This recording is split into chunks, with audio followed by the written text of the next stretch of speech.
good? What's good? Chloe, what's going on with you? Hey, what up, everybody? Appreciate you joining us today. King is running a little behind me. He's going to join us once he can sync up. But yeah, shout out to everybody joining us today on the show. This is Look in the Mirror, the conversation. I'm one of your co-hosts, Quay Price. We got our other step in or fill in host right now, Chloe. So we Definitely appreciate not a you. host. Definitely not a host. No, we appreciate you looking out. We appreciate you looking out. But yeah, let's say once again, shout out to everybody joining us on the show. I said this is Look in the Mirror. Let's say we like to have those conversations or those deep or those hard conversations that affect the community, affect our people. And let's say just kind of trigger some thoughts, some conversation, some perspective to cause folks to look in the mirror. Look at how they move, how they act, how they respond to things, how they think. How skewed their perspective may be. What have you. So that's what we aim to do with the show, and then ultimately, helping to change the trajectory of our people, based on some of the topics that we talk about. But yeah, let me hit these sponsors real quick. We got to show some love to the sponsors. Then we gonna we gonna get right into this one. We're gonna get right into this one. All right, so let me see. We're gonna get this up. All right, shout out to our first sponsor, Two Sons Juice Co. This is a cold pressed juice company based in Metro Detroit.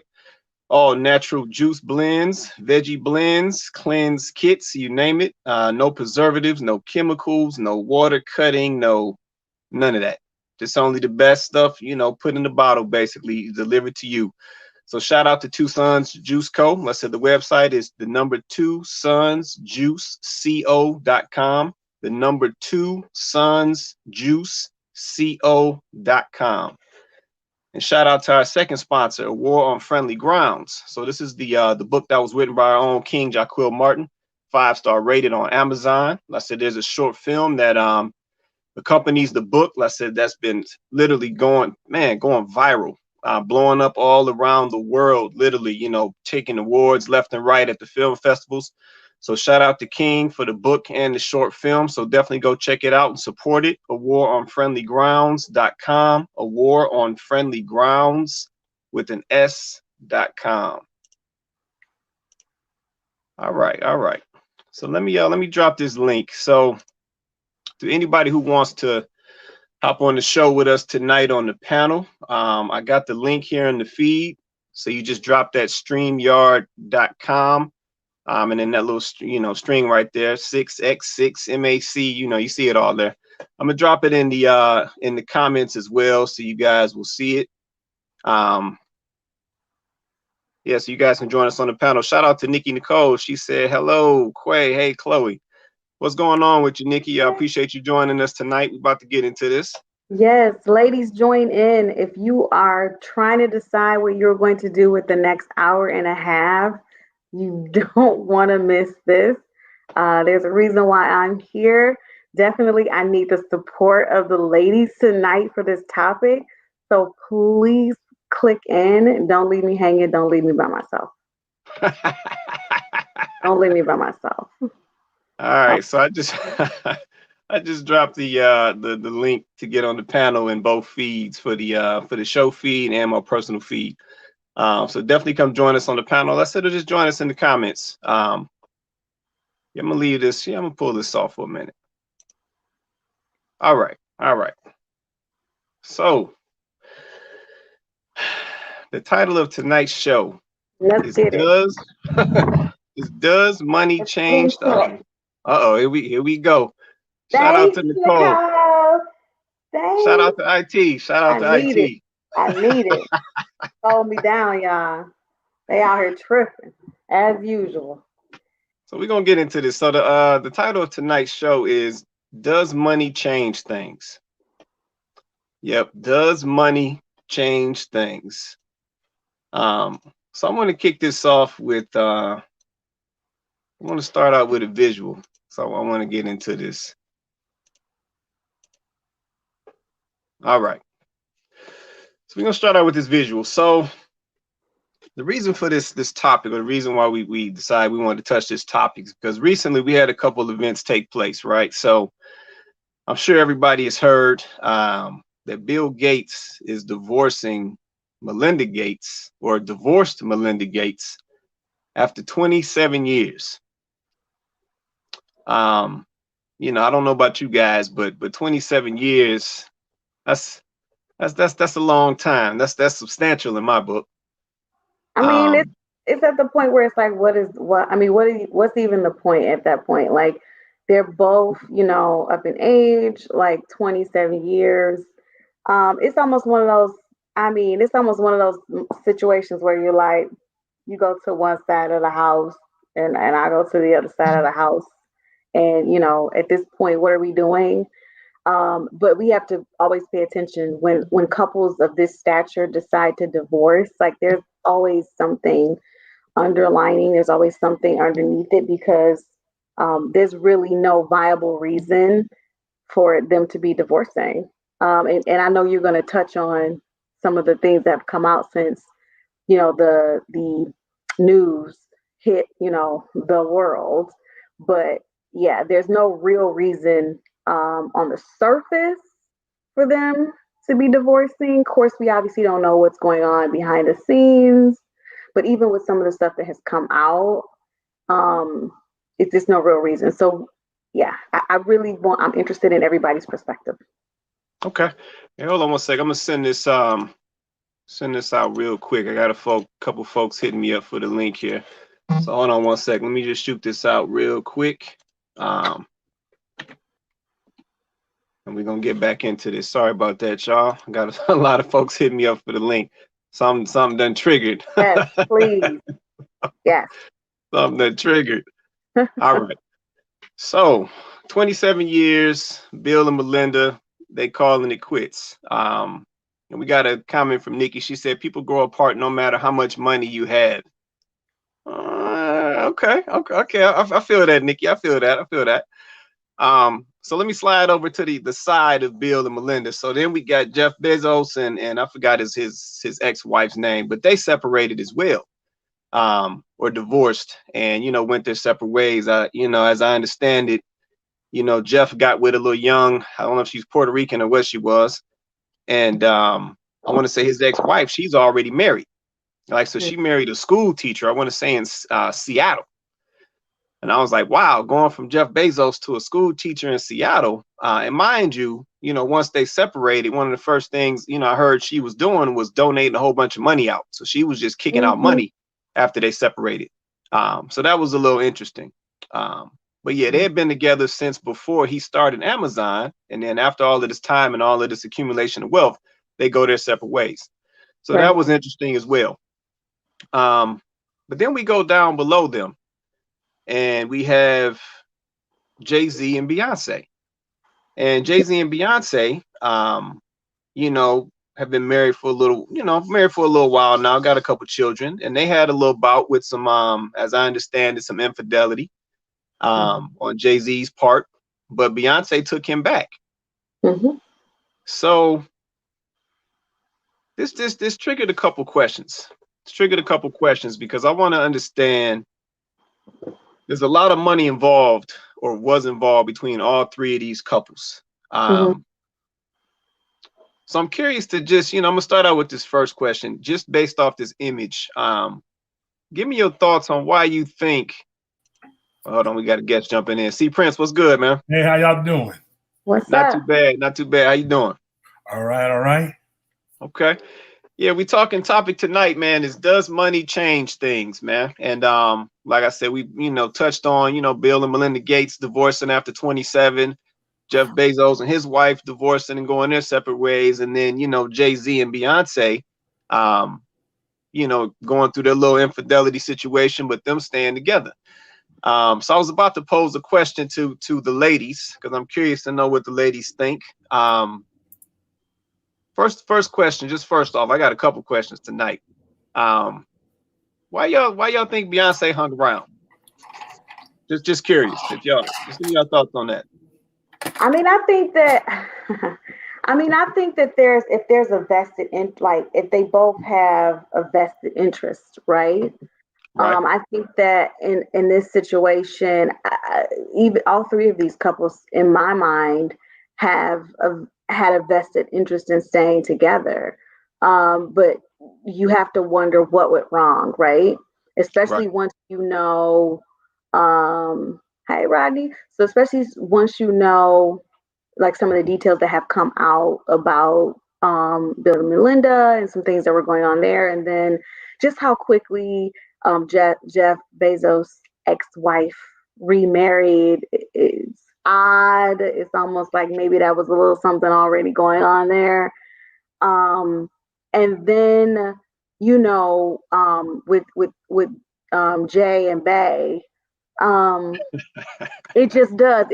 I mean, they both have all these couples really have vested interest to stay together, but it's interesting to see the dynamic.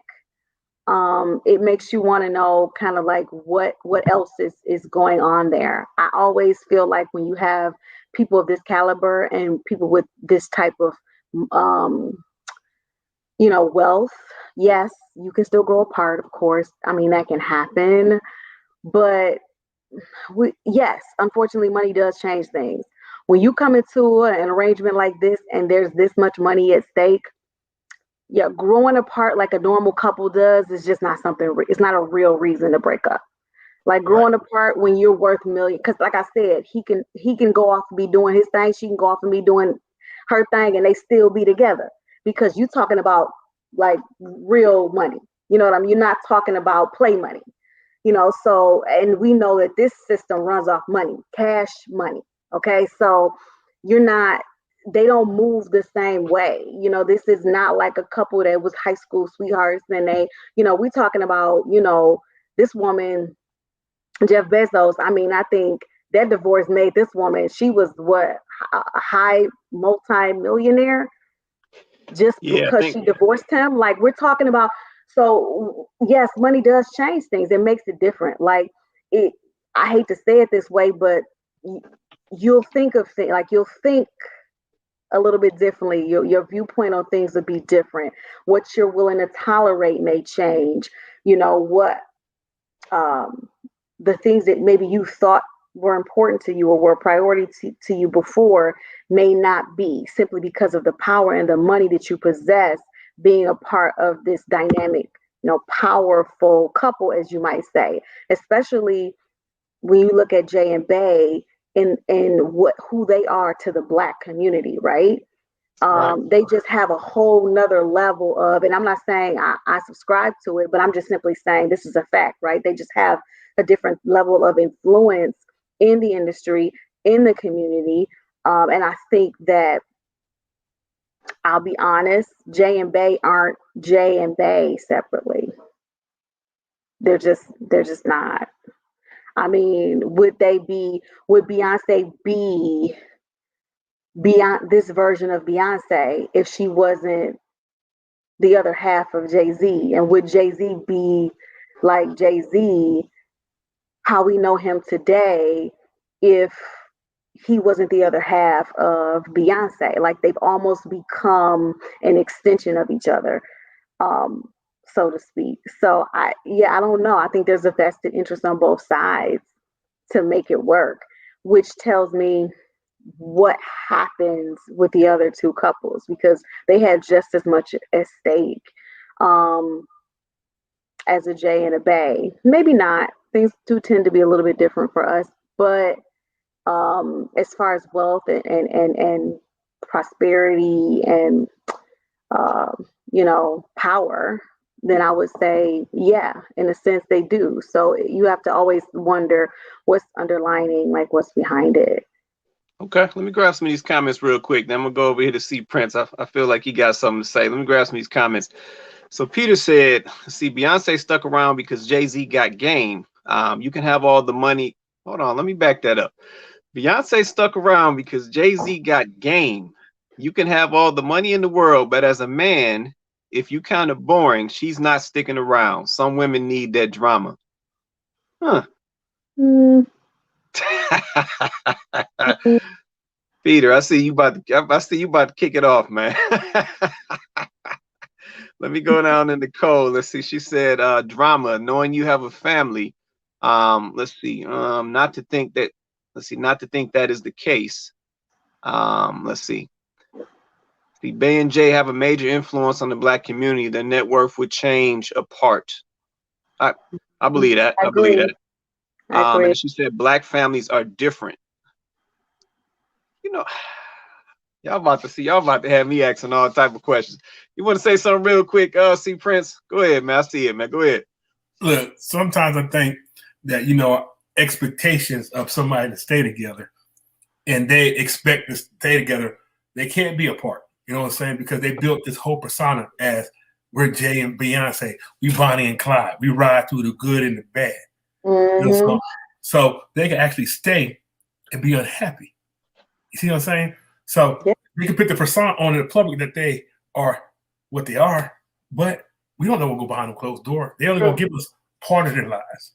They're not going to give us a true life. So, we look at them as a power couple, and actually they could be individuals at home and not dealing with each other. True. Okay. I feel that. I feel that. That's true. So let me take it a step further. So, and let's say just for anybody joining us right now, we're talking about the topic is money change things. And let's say we've been focusing on these three couples right here, with their divorces or their infidelity scenarios, Bill and Melinda Gates, Jeff Bezos and his wife, and then Jay-Z and Beyonce, and their whole little situation that took place. But I want to take this a step further. So it has recently come out that Bill Gates had a little side piece. So, as we all understand, he was married for 27 years, but for a chunk of them 27 years, along with Melinda, he had a little side piece. And, they was going on, as they call it, a holiday every year, you know what I'm saying? So basically he was taking her on a little trip every year. And I don't know if Melinda knows about it or not. I'm going to say she probably did. But yeah, I want to ask that question. So, is it different, or better yet, do the wealthy men have more options when it comes to their relationships and their women? So I want to get into it. All the ladies that's in the comments, Chloe, I want to get into it. So let's get into it. So first of all, full disclosure, this was a conversation in our house because I have a real problem with this, right? Like I understand that. Thanks, Nicole. Wealthy men believe that, and that as a society we have allowed it, but I still don't think that that's proper, right? Like, and I'm gonna tell you why. Like, why I don't understand how we're putting lipstick on this nasty pig, right? What? So you're gonna, it's still cheating, right? I don't care if we write it up in a contract. I don't care if I tell you, yeah, boo, here's your hall pass. I don't care if it's still cheating. Like, we could put lipstick on that pig all we want. It's still a nasty, filthy pig. It's still a pig. You're not going to dress it up and make it look better by saying, oh, I'm wealthy, so for me, it's not cheating. It's exercising options. But for a broke ninja, it's just cheating. Wow. See what I'm saying? Like a broke ninja, old girl would have been the side piece. But for Bill Gates, she's not a side piece. She's his girlfriend. They went on holidays.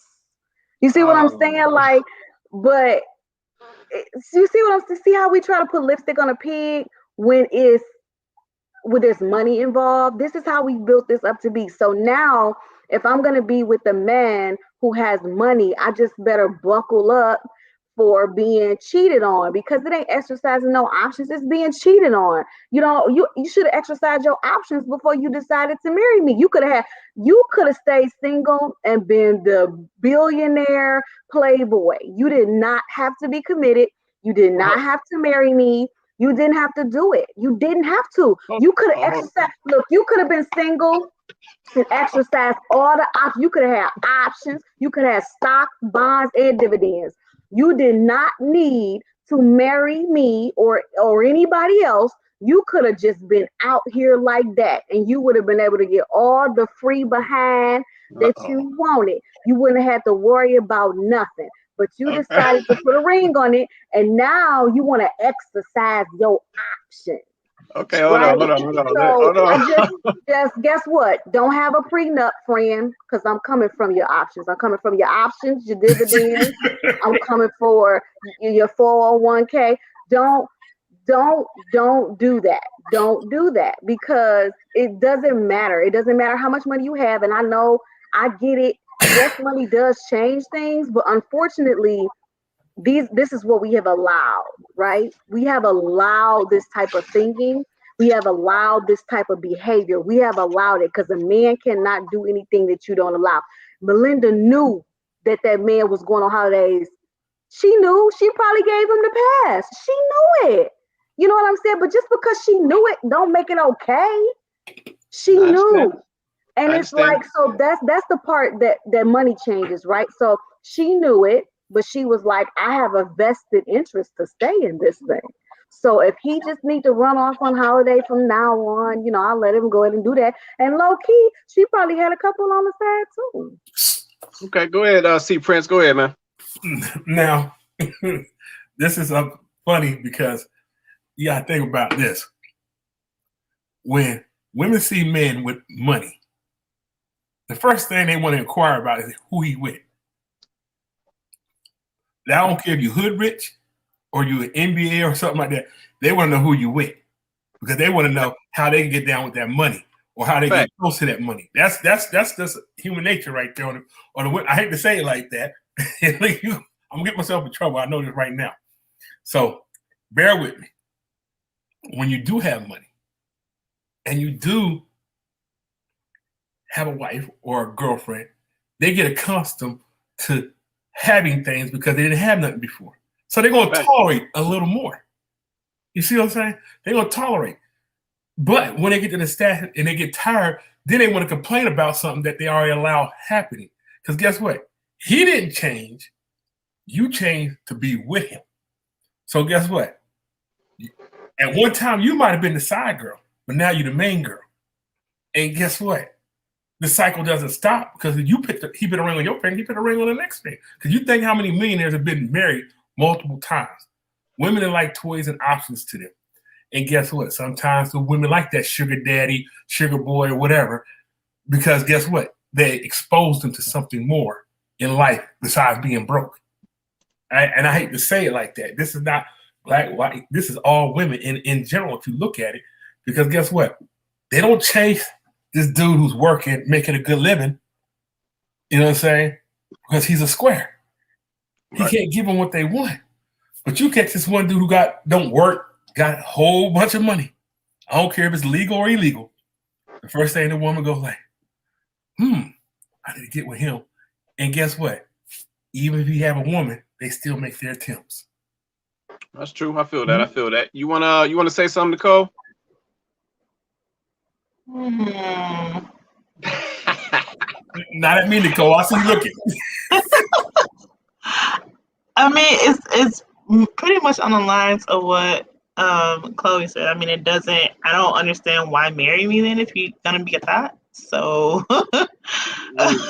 Wait. If he gonna be a what? What'd you say that again? A thought. Oh, come on. Bucket. How is it a thought? Why drag me through all of that? You think about it. It comes off as like you just greedy. Then you want your money and to be a thought. You can just be single. Wait a minute. What if he just trying to provide you a better life? What you mean a thought? Where is that coming from? The aspect of cheating. But think about this. You can have all the money you want and be single. Can you not? But he's not gonna look normal though if he's not married. That's not gonna look right. Yep. And I knew a man. I'm not gonna look normal if I let you just be running through me and everybody else But hold on. But Melinda was looking real normal. She was looking real normal for 27 years. You Yeah, know, it Jeff was all Bezos' good. wife. It was all good till it wasn't. No, I understand. She had a breaking point. I'm just saying. I'm just wondering because I said at the end of the day, you have a situation that exists where, King joined us. What's going on, man? What's going on, brother? How are you? Sorry about being late. My apologies. No, it's all good, man. Like I said, we just under attack from the ladies. You know how it go, man. What's up with you? Oh man, but I don't walk. Hold on. I gotta say something. Hey, look, I knew a man that had a wife and a girlfriend over 20 years. For real. The girlfriend knew the wife, everything. And I asked this woman, I said, why did you stay with a married man? He said, because guess what? He treats me better than any man out here. Even though he have a wife, he takes care of me as well. Understand this. Women will Ohio Soul looking though. Huh? That's not old. That's that Ohio Soul looking though. Listen. Women will settle for a man that's going to treat them right, regardless if he got a woman or not. Because but you're crying every day though. Who? She didn't cry. She didn't regret it. She told me she didn't regret it. Hands down. But that's something. Okay, but that's something in her, right? Because you can't say it's. I think it's bad. Let me just walk this through for just 1 second. So this woman said that this man who basically had her in the position of a side piece, a mistress, treated her better than any other man that she had come across up until that point, right? That says a lot about, and I don't know this woman, but to me, the first thing I think is, what in her is broken that you think that subpar treatment, because that's subpar, him keeping her at that level and basically cheating on both of them.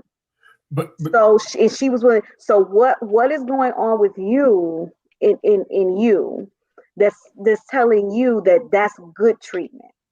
Because whenever I'm being cheated on, whenever I can't have all of you, whenever I gotta share, or I gotta play second, because if you sad, you gotta be second.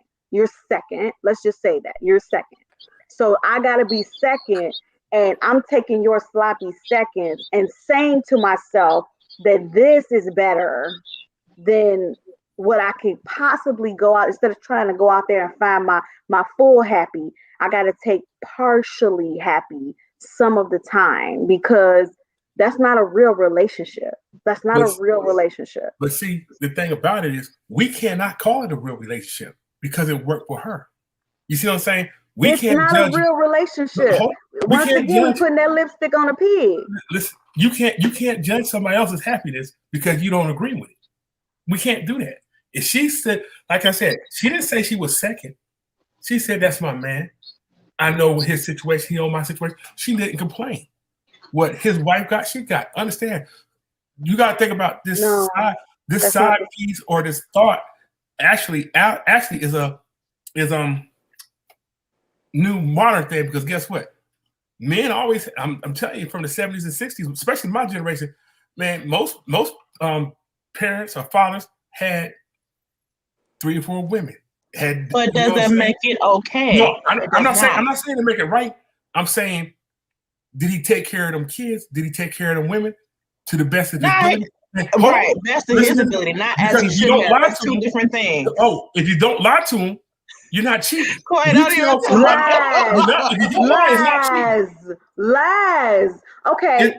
First of all, let's just clarify some stuff. Let's just get some stuff clear first. Hold on. Let me let a couple. I see Losa Peter. Y'all want to get in on this real quick? I'm my bad.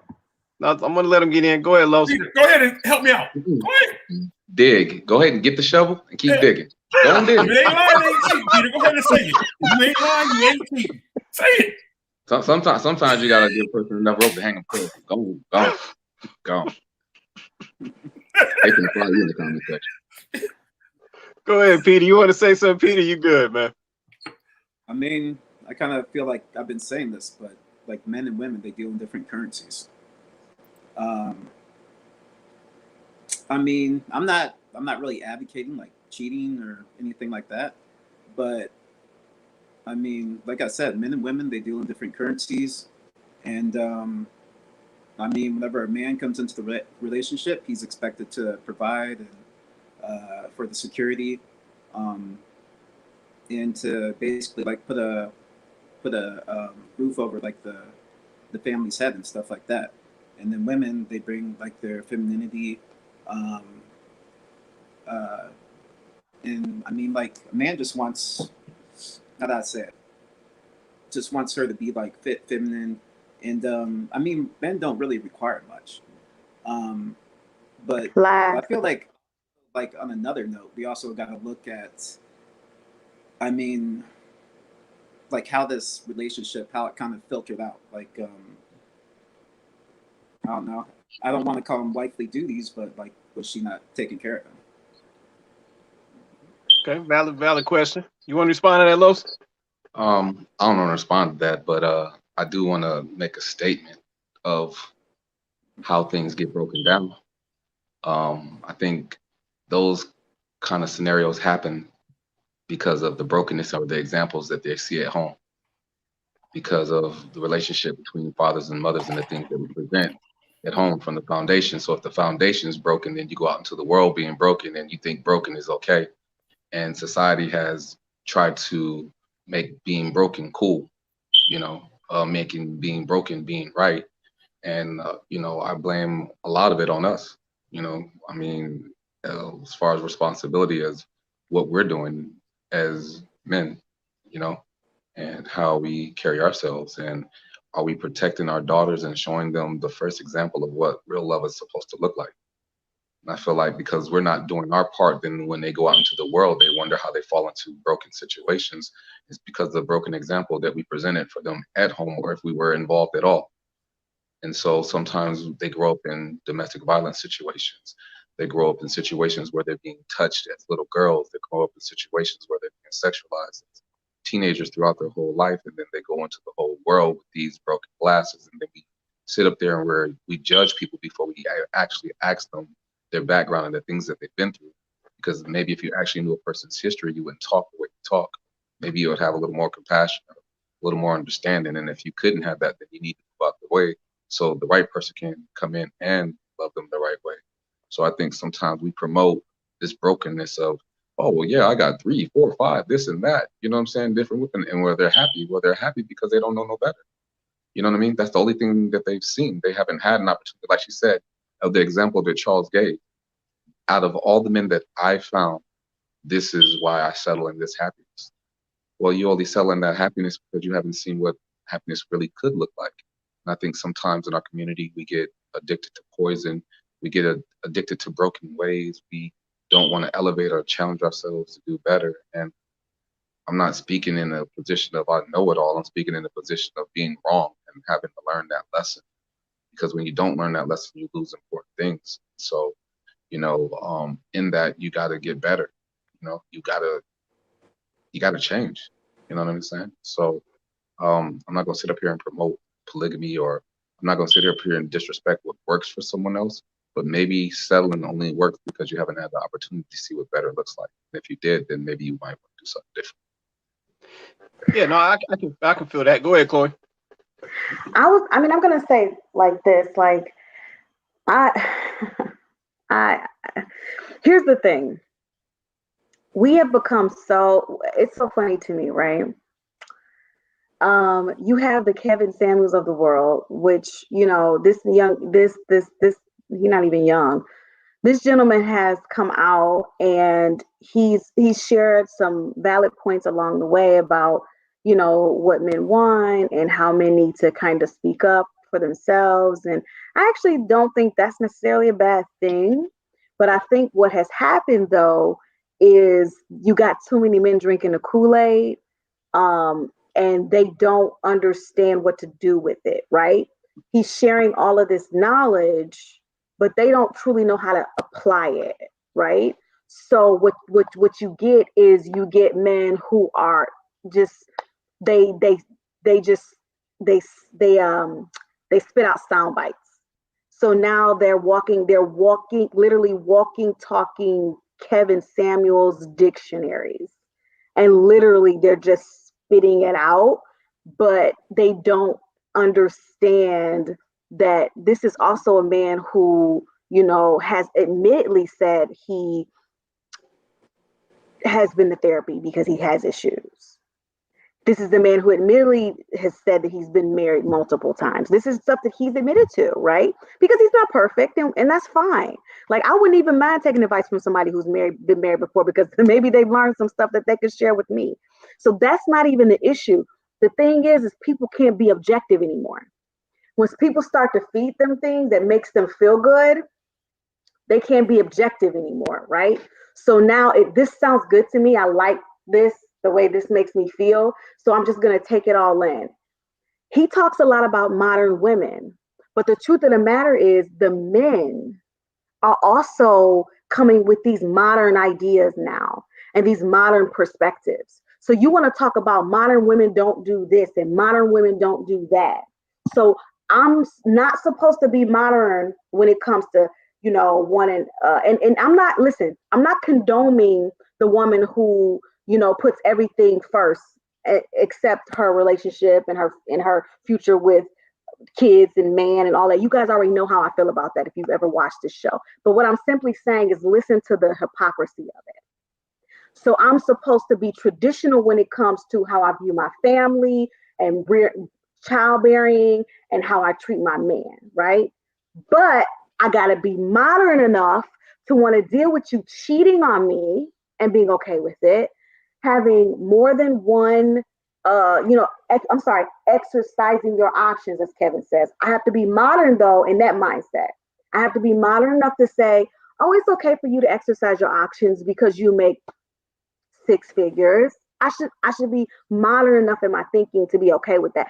But then I should be traditional to, you know, do all of the other things that, you know, maybe I was raised to believe to be a woman's role. And it's one of those things where it's like, you got to decide what it is. So you want me to be that, you want me to be that. Yeah, it is, because the difference is you want me to be okay with it, right? Like, we know that there's been situations in households where there's been a man who's had a family on the other side of town, or I'm not saying this is like a new concept. I'm not saying that. What I'm saying is you're modernizing it in the way of now it's not taboo anymore. Now it's, oh, you know, you want me, oh, well, you know, this, I'm polyamorous or whatever, and we're giving it these titles and these names, and it's trendy and it's a thing now. Whereas before there was still some shame with it. There was this, people tried to hide this. This was not something we celebrated. This was not something that we wanted everybody to know about. But now it's a byline, it's a tag word, it's trendy, it's on Red Table Talk. It's this now, it's, you know, and I gotta be modern enough to think that, right? And modern enough to want to be okay with that, but be traditional enough to still want to do all the other things that a woman traditionally is supposed to do. And this is what we've done, right? We have women now, you have women now having to subscribe to these things because this is modern, right? If I want to be with this type of man, I have to be willing to do this and willing to do that and willing to do this, right? Because he's bringing something financial to the table. But I need men to understand, yes, you are the providers. We get it.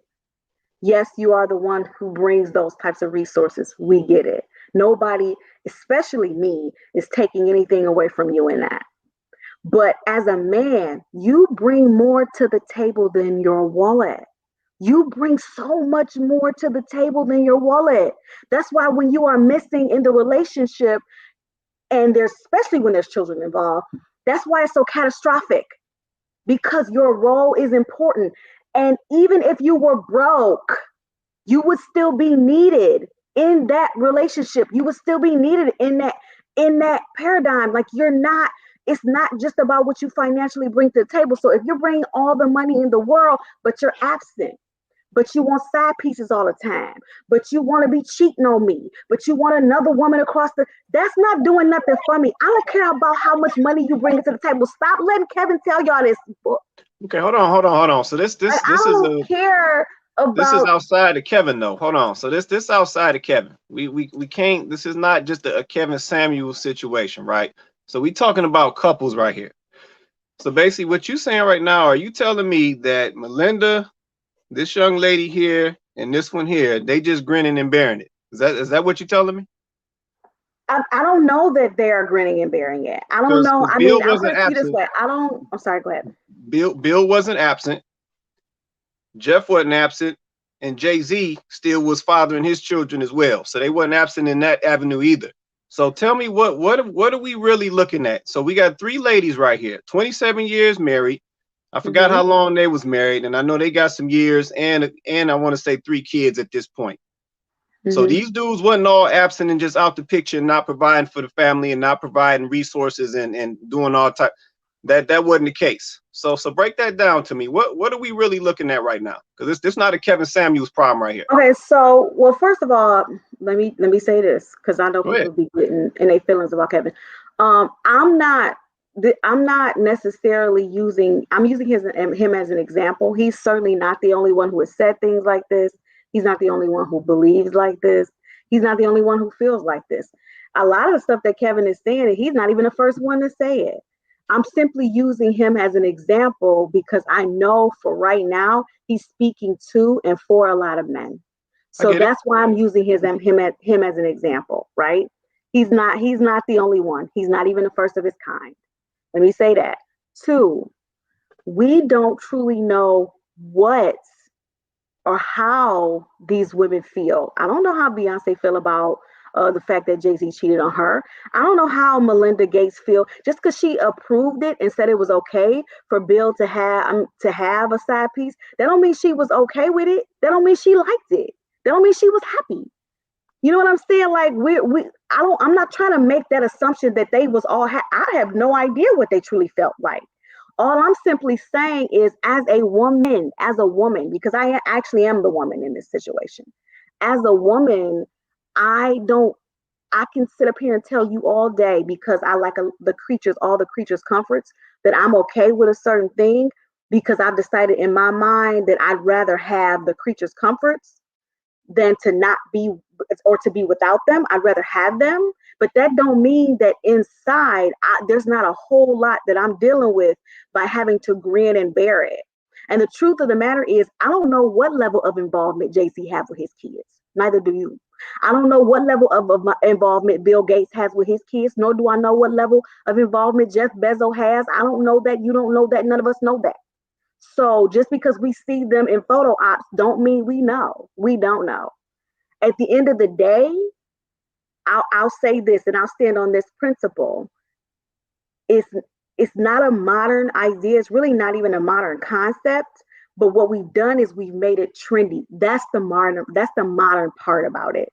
It's not that this is new, but the fact that we're normalizing it to the point where it's a thing now. That's the part that's modern. And I'm like, you can't have it both ways. You need to choose. Men and women, you need to stop being okay with every little thing just because. Like, I don't understand women either. I don't understand how you saying I'm independent women. I do. But then the first time a dude come around with some money, you willing to accept whatever. So I'm confused by it all. I'm confused by dudes' position in this, and I'm confused by women's position in this. And I'm just trying to understand where the standards go. Like I said, what isn't present is the aspect of family and the foundation of family. But all of them accepting it. That's my 2 cents. Let me go ahead and see Prince. Then we're gonna go to King after that. King, let's see, you got some type of feedback or echo or something coming in every time you unmute. So just be mindful of that, man, because that's just blocking out the sound. Go ahead, see Prince. Okay, that's a lot to say right there. I get it. Go ahead, man. I'm gonna disagree with a lot of it, because I feel like this. If I agree, cheating is not the answer. You know, Jay-Z and all them, they cheated, so that made them a liar. They didn't expose what they were doing. You know what I'm saying? But if you knowingly go into a relationship with a man and he tells you that, hey, I see her, and I see her, and I also see you, he's not cheating. You're accepting what he's saying. You see what I'm saying? And then when your feelings get involved and you say, well, I want to be exclusive, you're selfish because he told you what he was from the start. I understand. They told you what you were from. You can't change them. You know what I'm saying? So women go into a relationship, sometimes they can change this dog that roams and give him a home. You can't, especially when he tell you what he is. That's a no. You know what I'm saying? So if he tell you what he is, you can't. I mean, I understand. It hurts. Women don't like it, but guess what? You go to a situation understanding who this man is. You see the good in him because you don't want to see the bad. You place the standards on him that you want him to be at. And he's still saying, I'm Roman. Yeah, I'm gonna put a ring on your finger because guess what? You handle your business. We got the same goals. See, because he might have married you for a whole different reason. You know what I'm saying? Because you take care of yourself, you take care of the kids, you do something, you know what I'm saying? You hold down his weakness. You know, because men do that. You know what I'm saying? We married for the wrong reasons. Guess what? It's not to be offensive to no woman or take nothing wrong from any woman. The fact of the matter is this. And I'm gonna say this, I know I'm gonna get cussed out. Women has lowered their standards and complain about picking the men they with. Understand this. Because guess what? You chase money, you chase work, you chase everything else. But when you do have the right man and he's in your face, you chase the wrong man. So guess what? Since y'all lower your standards, you get what you deserve. Whoa. That's what I gotta say. I can't I don't completely think you're disagree talking with to that. any woman that's on this panel right now, but okay. I mean, I know think he's you're not talking to talking. the I know he's not audience. talking about. He's not. I don't think he's talking in general. But I I can't know. disagree. I can't disagree with that. I mean, I can't disagree with that. Women have dropped their standards. I cannot disagree with women have dropped their standards. I don't understand though how me calling a man to want to be faithful to me is making me selfish. Like you Yeah, lost I me don't there. get that. You lost me on that part. But I mean, but you know, I said a lot, so you ain't gotta agree with me. I understand. I ain't gotta agree with you, but I don't understand how me expecting a man to be faithful to me after he married me is being selfish. You lost me. I'm just saying. If listen, Los, I'm not saying. Los, Go ahead. gonna go I'm next. gonna I see get it, Los. Los. You got that look. Go ahead, Los. I'm Get just up and out. saying, then I might as well have the same opinion in the whole relationship, and it'll all be a mess. That's Help me out here. ignorance. I think most modern women or whatever, I think they've want a traditional man without being a traditional woman, because they all want to be like wives and they all want to be like wives and stuff like that, but they don't really want to put in the work. Man, why y'all trying to get jumped on, man? Look, I mean, it's true. I think sometimes when we say this, we don't recognize a lot of things are two-way streets. You know what I mean? And we just Thank put it as you. one Say it side. again for the people in the back, front, and impaired. No, because I mean, it works both ways, 100%.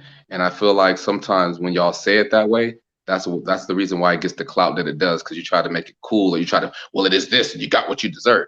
But then if it happens to you the other way, then you're mad, then you're heartbroken.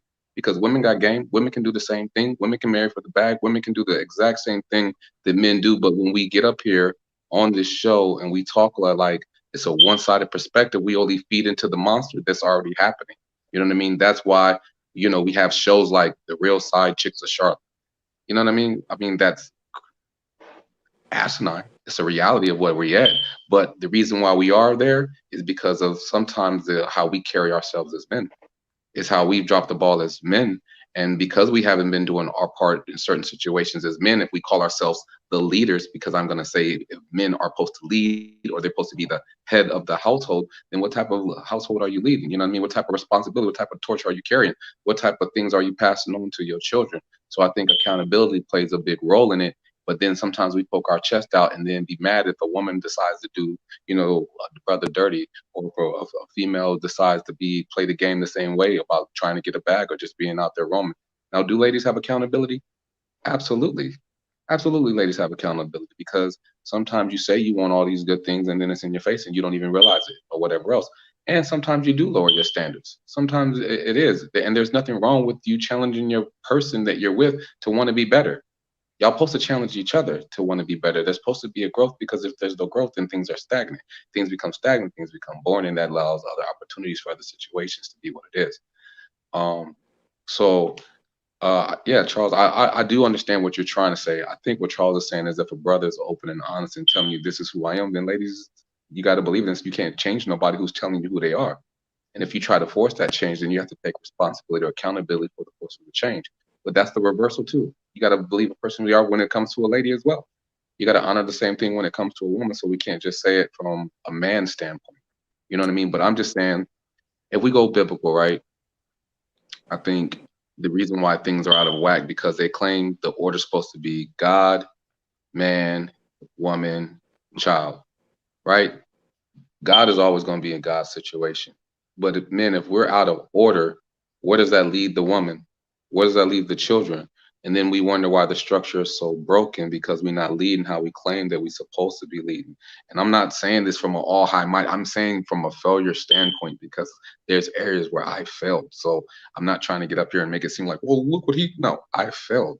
So I'm saying it from a learning, from wanting to be better. You know what I mean? So I'm not up here trying to stunt like I got it all together, because I totally don't. And I'm still learning to this day to get better, to be a better version of myself, to continue to evolve. But if we're broken, then we wonder why women start taking care of themselves, because they're not being protected. There's no covering. We wonder why our daughters are out in the street doing the things that they, because no one's there to protect them. Who's stopping her from being raped? Who's stopping her from being talked to like that? Who's taking her on her first date? Who's showing her what love is like? And so if these are out of order, this is why I think Chloe was tapping on, our role is more than just our wallet. Our role comes from the protection. Our role comes from supposed to be our daughter's first love, and an example of what love looks like, from the love that she sees between that we give the mother or whatever else as an example.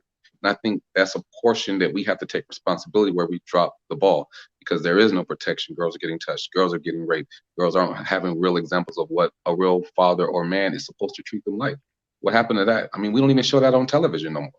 We don't see TV shows like that. All we see is, most of the time, no disrespect, but the white savior or whatever else coming through to save the day, to make everything the paradise, or he's the prince that everyone dreams, that want to be a part of, that wants to be like, or whatever else.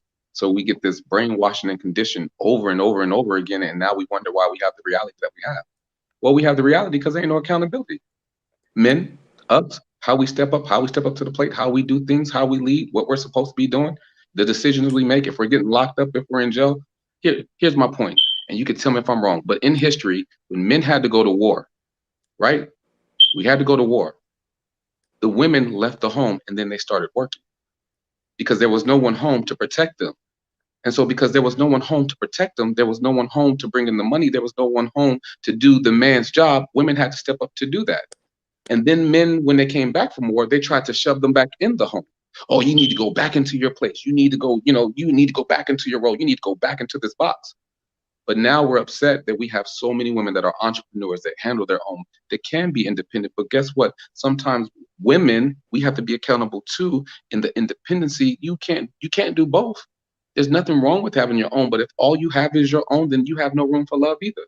So you have to be accountable for that as well. There's nothing wrong with a woman makes more money than you. You know what I mean? Because everyone has their different dreams. But what I am saying is, a woman is the neck, a man is supposed to be the head, and they have to work cohesively together to be able to move. That's just my piece. Yeah, and I feel that. You want to say something, Shirley? I know you just joined us. Hey, bravo, bravo, bravo. This is a topic they were talking about on Clubhouse. In fact, they were talking specifically about Black women who date down. Hey, what you doing on Clubhouse? Who gave you a password? No. Who hooked you up with the Clubhouse? Who you know? But anyway, they're talking about how sisters wind up dating down, and I just happened to tune in at the same time that Prince was talking, and I mean he was spitting nothing but truth, because too often sisters, not all of us, but most of us, women, We are not women. discerning. We settle because we feel like we need a man. But the truth of the matter is, we require a man to do and fulfill the things that God has said for the earth. Because we're to be fruitful and we're to be multiplied, to build, to be a helpmate. Those are requirements, not needs. And we go in with the mindset of the need. A lot of us, I can't speak from a white woman's perspective because I ain't white, but she probably doing the same because pretty much a woman is a woman mindset wise. We just got the exterior colors and culture. But lots of times we go in with an agenda. I'm not saying the agenda is right, wrong, or indifferent. I think men tend to be a little bit more exposed about things. The communication becomes is that we don't understand their language. And I think that not all of us, but most of us are hidden about what we really want, or we're afraid to say it because we don't want that rejection from him. So we tend to put forth whatever it is that he may be asking, because I think in our minds, we grew up as little girls with our Barbies. We were playing houses and they were doing their own things. And so in our minds, we're thinking we can make this man do something, but we fail to realize, and I had to give this back to Dr. Tony Evans, and this can go male or female, but it was so profound. He said that you don't get to choose your gender, being male. He was talking about men, so I'm just going to keep it on men, but it goes for females too. You don't get to choose to be a male because your genitals make you that species. However, you do get to choose to be a man because the word says, when I became a man, I put away childish things. But by default, there are a lot of 20, 30, 40, 50, 60, 70-year-old boys because they chose not to be the man, but they wound up being a boy because they're not assuming and taking on the responsibilities and the roles of a male, of a man. And we tend to stereotype all male figures as men, and they're not. There are a lot of boys, i.e., I don't want to grow up. I want to play the streets. I want you to be this side chick stuff back in the day. I'm just gonna be real. Shirley, let me ask you a question. I don't mean to cut you off, but I gotta ask you a question since you just made that point. You say that we have a lot of men out here that are really boys. But I don't hear a lot of situations where we acknowledge that we have a lot of women who are really girls. I say it could go both ways. Now, did I not preface that? But that's true. No, I agree with you. I agree with you. But I just we never really talk about that.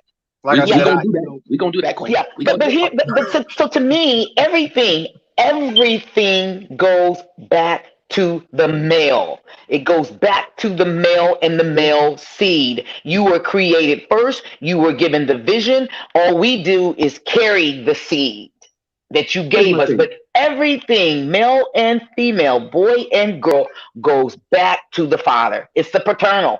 And we have gotten out of order and we say it is the maternal. Absolutely not. When we carry that child, none of that child's blood mixed with our blood. It is the father's blood. It is the father who determines the gender in the whole 9 yards. But we as women, because we have been given the ability to carry, right? Take on stuff that don't belong to us. Rarely will you find a man that is a single father to say to his child, I'm your mama and your daddy. But you will find single women every day saying, I got to be your daddy also. We are out of order. Just I think in our thinking, and it goes back to the displacement of fathers. Or role models, because fathers could have not been in the lives of their children because they were dead or something happened or whatever. But there comes accountability both ways. And so, Quay, and I'm going to be quiet after this, it applies to women also. But if we do scripture, and I'm not giving us any excuses, we are the weaker vessel. When Samson got in trouble, who got him in trouble? Samson was trying to do what? Please Delilah. Delilah came up with the schemes. When what's his name was Isaac was trying to, was it Isaac? I think, well, I don't know, Abraham, Isaac, and Jacob, right? When he was trying to anoint, it was that mama that concocted that scheme and that lie. Women can be, we can be, to just tell the truth. Now, a lot of us have learned how to deal with it, shut it down, and cast it away, but we can be manipulators, and we can hook you up and make you think in our minds, because women, how crazy is it? How crazy is it to say, I'm going to get pregnant by him because I want him to be my baby's daddy, and I done trapped him? That's the sick mindset. Now, that's the girl that has shown up and and the woman has not checked the girl in her. See, truth of the matter is, we don't need men checking girls. The women in us need to check that girl, because we see her when she first shows up. But anyway, I see Charles. He got that church hand up, and he ain't trying to step out. He want to speak. Charles, go ahead and go. But I do want to make this point, Mom, that you stated about households. I don't think a white woman, and I'm not being racist, I'm just being factual from my opinion. You don't have to agree or anything else. I don't think their households and a black woman's household or a black child's household are the same at all. Male either, completely. I think the struggle is totally different. I think America has plenty of examples why it's different. And I think the structure of how women or black people have to grow up in America versus how other people get to grow up in their home are totally different. Because if one side has all the wealth, right, and one side is able to grow up in certain neighborhoods because of redlining, that means you have the ability to be more free. You have the ability to be more feminine. And I feel like in our culture, that's been robbed. We've been robbed, or especially our women have been robbed of being able to be feminine and growing up soft and dainty and in the flower dresses and just playing and just having the opportunity just to be a girl. I agree. I'm not going to disagree with you there. I agree. And for me, a lot of that came back from slavery with the woolly lynx syndrome. Well, that's what I'm saying. I think that if we're really listening to what we're actually saying, we're actually talking about the structure of how to keep a community divided and down. Oh, absolutely. When you talk male and female, black male, black female, most definitely. And we tend to buy into it instead of this, let's unite and execute and make it happen. So from that perspective, I have to say I agree with you. So I stated that wrong. I'll retract that. Y'all take that off the record. You know what I'm saying? Because they were raised totally different, and they were taught to do things different than we were. No, they were taught to go get the bag. They were taught to go seek out black athletes in school. They were taught absolutely. That's why they go to college. They go to college to marry. Most definitely. Most definitely. I agree. But I think there was a time in our community when we were like that also, now maybe not materialistically, right? But this is just my own baggage. Before we integrated, we were about black families. We were about black communities. We were about having esteem and pride and making it happen. And you had to be within each other. I think when we integrated, we became more materialistic. We got blindsided with things. Because Charles talked about the stuff that women want or whatever, you know. So if you go buy the bags and you go do certain things, right? Y'all know you take them out to eat, right? We just have to realize who we are. But anyway, thank you for letting me speak. Does money change things? Depends on who it is. Because all money's not good money. And I have a true model to say some doggone money I just don't want. I can feel that. Go ahead, Lewis. I'll forget you going to get your point out, man. People cap. And it could be a house. It could be a car. It could be travel. It could be I just want to be able to showcase a highlight reel on social media because I want to be seen. It could be because I feel like this is security. But then you find out the truth that what you thought was secure ain't so secure because it ain't your money and it still is money, or vice versa, or whatever else. People use people to try to get ahead and all these different type of things. But what I'm trying to say is at the essence of our culture, it has been purposely stripped away. It has been purposely to divide the black family. It is on purpose so that way we can continue in the brokenness that is happening today. you know. And what I mean by that is if you look during slavery and how they created this and how it was structured, they stripped Black women of their children and shipped them to another plantation. That's broken homes already. They beat men. They took them away, master raped the wife and everything else. All these systematic things have been put in place to keep us separate. And in that time span or that time frame that you're talking about where we were together, I would say that would be somewhere around Black Wall Street. When Black families were coming together, they were having their own business. They were having their own structure. They were succeeding. They was winning. There was Black pride. I'm gonna bomb the hell out of it. And that's exactly what they did. And then we had to restructure and rebuild. But, you know, I hate to use Kanye, no disrespect, but he's right. They made us love their wealth and hate ourselves, because now it's always trying to keep up with the Joneses. Now it's how many likes do I get? Now it's everything else except for the structure of what love is. And at the end of the day, the reason why it's so broken, at the end of the day, look, it's like, okay, I was on set this weekend. I had to direct my film. And my boy got on my case, because, you know, it was hard. It was a hard shoot. This is probably one of the best films that I made, but one of the hardest films that I had to make. And he says, King, when you're the director, you get all the glory. At the same time, when something's wrong, you're going to get all the BS that comes along with it. And as a director, you have to own that. You have to own that, because you're the director. You're the leader. So you just can't be the leader when it's time to take the praise. You got to be the leader when it's time to take the BS. And that's why I'm saying to men, if we are supposed to be the leaders, we can't just take it when it comes with the praise. We got to take the broken part of what's going on in the system. If a woman doesn't feel protected, doesn't feel loved, doesn't feel safe, doesn't feel covered, we got to take that. That's a bullet we got to take. Because if our job is to provide all these things and it's not being provided, then as men, we have to look at ourselves and hold ourselves accountable. We got to hold our brothers accountable. We got to be like, bro, that's not really what it is. Because we are continuously raising brokenness repetitively. We are. We enjoy it to a certain extent. We love it. We're addicted to it. We think that's the new normal. We have quotes where I would rather you lie to me than tell me the truth. Just lie to me. So people want to be lied to. People are comfortable with lies. People are comfortable with being side chicks because they don't see themselves worthy as to be number one anymore. Since when? When did we get told that lie? When did that become cool? When did that become okay? People are glorified. People are happy to be the side chick. And you know why? Because, well, at least he treats me right. At least he treats me better. So then what that falls on is men. How are we out here really treating these sisters? Not sisters, but just women, period. But, you know, because I'm Black, I gotta talk about my sisters. What are we really doing? What are the real expectations? What are we as men, as fathers? Are we really abandoning our daughters? What are we teaching our boys? Because every single daughter, every single boy, or whatever else, is still our responsibility to make sure they're being raised right, being taught right. Not just, I sent my check, but I ain't spend no time. Fuck your check. Excuse my language.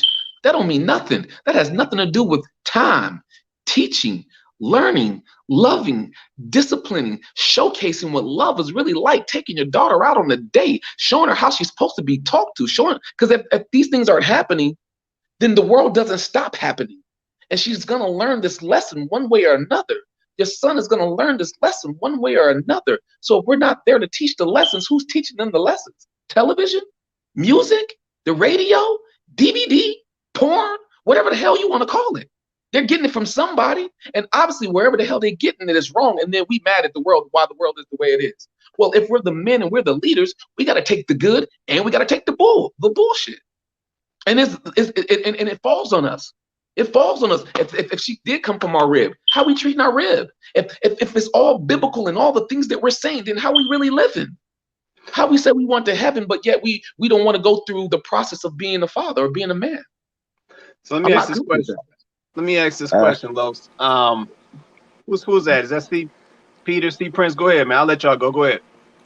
Go ahead, Peter. I was wondering, so how are we supposed to be leaders as men or whatever, whenever the women don't let us lead? And whenever the government takes us out of the household, when we're being thrown in jail for like stupid reasons or whatever, like how are we supposed to lead?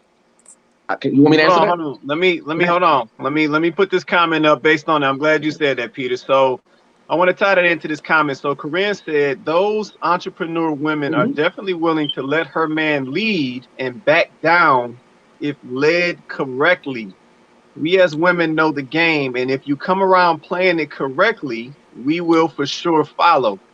So to Peter's point, how is the man supposed to lead? And two, what does lead correctly mean? Like, who sets the standard of what correctly leading looks like?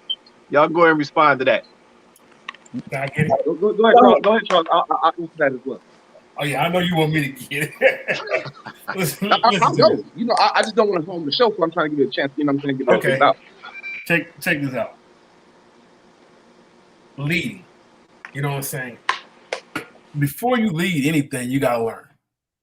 Hands down.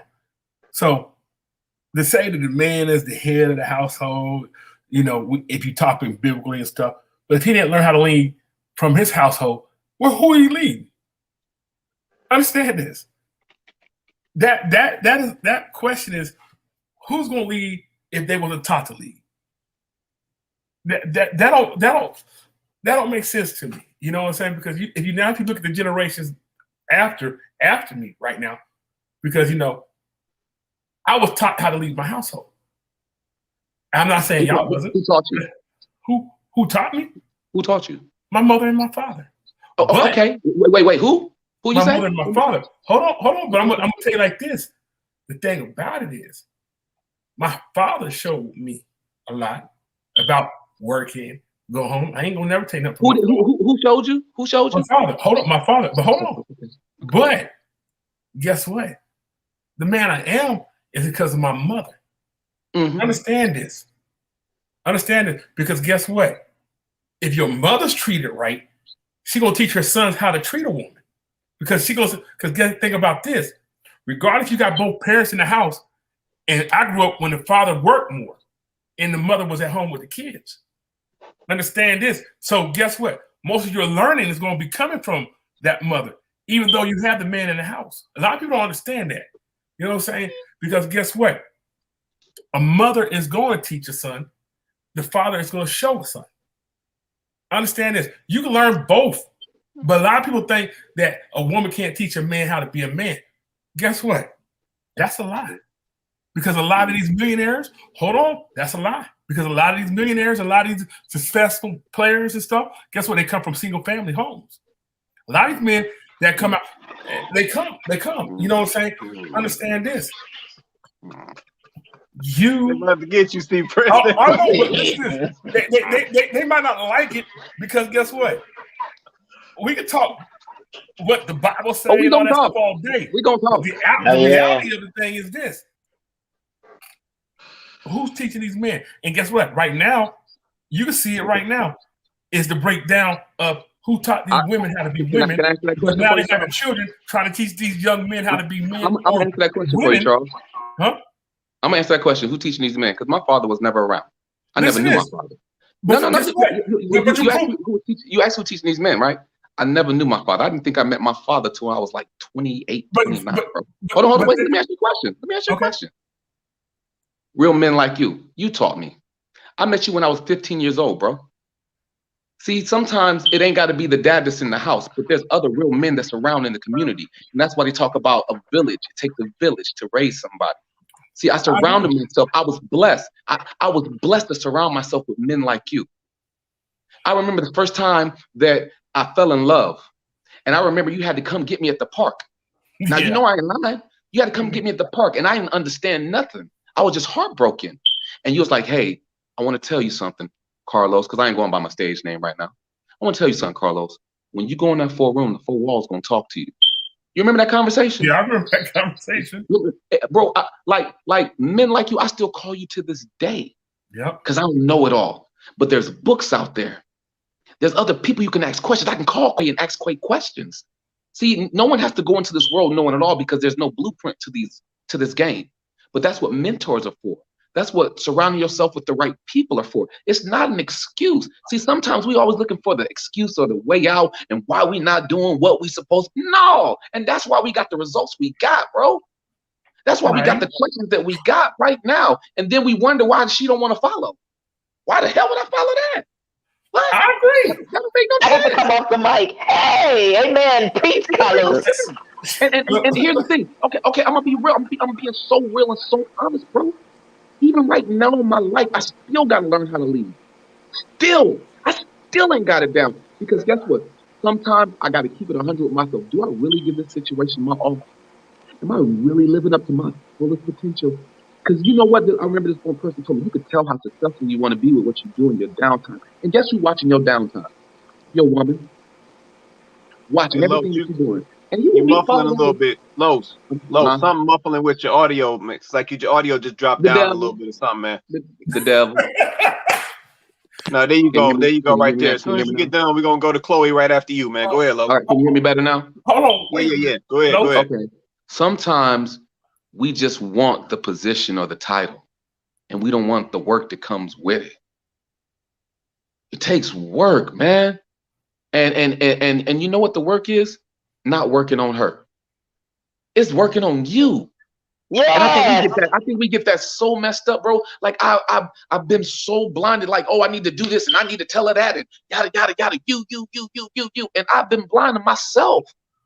And my own slack is just like, how you want me to follow you when you're not even being the best version of yourself? And I got to start being accountable for me instead of blaming everyone else about the things where I'm falling short because it's in my blind spot or it's in my laziness or it's I want to do this or I want to do that. And guess what she watching? And then you be like, yo, why don't you want to listen? Why you don't listen to yourself? Do you hear yourself? Are you listening to the person in the mirror because you sure know how to give instructions, but you don't want to follow the same instructions you're giving? And we go very right. Are you practicing what you're preaching? And I fell short. That's how I can get up here and say what I'm saying. Because guess what? I'm still sucking. I want what I want, but I'm still sucking. Well, then what are you doing to change that, bro? Because it ain't like the opportunity every day ain't there. So guess what? I'm back in the gym every single day. I'm back on my direct. I'm focused. I got to get more focused. Because guess what? When you have a boat in the ocean, right? There's a lighthouse. But if that light ain't lit, how is the boat ever supposed to find the lighthouse? But if I'm focused on my own light, the boat is going to find me anyway. It's going to find me anyway. But I'm so focused on the boat. Oh, the boat. And my light ain't even on. How the boat supposed to find me and my light ain't even on? And I just got to work on my own light, bro. As much as I want the boat and I'm like, oh my God, I was no. Because sometimes, yo, you could see the boat and just miss you. And I've been missing me for a long time, bro. For a long time. And that's just facts. And that's just as men, we got to be accountable because we can't want the praise without being accountable for the BS. And when we get called out on our BS, yo, we got to have some emotional intelligence. When we get called out, what we fall short. Because what you trying to say? We get in our feelings. Then we butthurt. But if you're on top of your job and you're doing what you got to do, you got to be able to take the good and the bad. That's what I got to say. Yeah, let me go to Chloe. Go ahead, Chloe. You up? Okay. I mean, okay. So I'm going to respond because guys, you guys have said a lot. So I think it's probably time to let a lady respond. So here's the thing. Like, first of all, stop asking for permission to lead. You're the leader. Stop asking for permission to lead. Okay? Stop asking. You are the leader. Some of us women, not all of us, I can't speak for every woman, obviously, but some of us women, unfortunately, have been thrusted into positions of having to lead households, not because we want to. Some of us don't want to. It's positions that we've been put in. And you guys know, I don't make excuses for women because I am the number one person that will tell you women need to be accountable, okay? So I'm not sitting here saying, ladies, you didn't do anything wrong, ladies, you're not doing anything wrong. I'm quick to call a chick out, okay? But at the end of the day, men, we need you to assume your role. It's so very vital. And stop thinking that it has anything to do with your money. Okay, I'm not saying that you don't provide resources. I'm not saying that that's not important. I'm simply saying, please understand that the role that you play is so very essential. Please stop caring so much about the money. Stop it. I need you to snap out of it. And if we're going to say that men go into situations as boys and they don't always know, and we need to give them the space also to grow, then we need to do the same thing for women as well, because we don't come into situations all the time. They don't. Guess what? I didn't get a blueprint. Who gave me a blueprint on how to be a wife and a mom? Yes, I had a great mother, and she did provide an example for me. So I'm not going to sit up here and say that. She provided an amazing example for me. But still, that was in her paradigm of her marriage. That I have to now take the reality of what my relationship dynamic is going to be, and now I have to learn how to exist in that dynamic and be a mom and a wife. Okay, so guess what? I need some leeway too. You want me to be considerate of you, black men? Be considerate of me. Okay, I might not know everything. Sometimes I think black men, sometimes I think you guys expect us, because we're women, you expect us to come into a situation ready-made. We have to grow too. Maybe I'm not a child, but I still have to grow. I have to grow into the woman that I'm going to be. I might not already be who I'm going to mature into when you meet me. Okay? So I might listen to you tell me, I like to step out every once in a while. And the woman who has not grown into herself yet, that does not completely know who she is, might say, oh, you know what, I kind of like, okay, I'm okay with it, because at that point, I don't really know what I want yet. I might not completely understand who I am yet. And I might say, okay. And then once I start to grow and mature, I might say, you know what? The mature woman in me ain't with that. So now there's some decisions that have to be made. I'm not being selfish by saying, you know what? The me I've grown into ain't going for that. So now there's a conversation that has to be made. Because the dude that I met might not have been who you turned out to be either.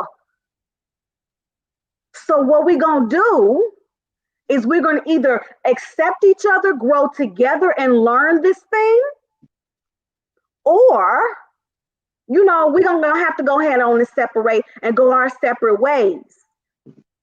And that doesn't make me selfish, and that doesn't make you selfish, because at the end of the day, the only person I'm answering to is God. But another thing I want to point out is, on some real stuff, ladies, don't stop saying that you're waiting for a man to lead you. Because here's the thing. Men, you can't make excuses, okay, for yourself. You are the leaders. You don't need a woman's permission to lead. You just need to lead. First off. Second of all, ladies, stop saying that I need you to lead me the right way. You don't get to tell the man how to lead you. You don't get to do that. Now, don't get me wrong.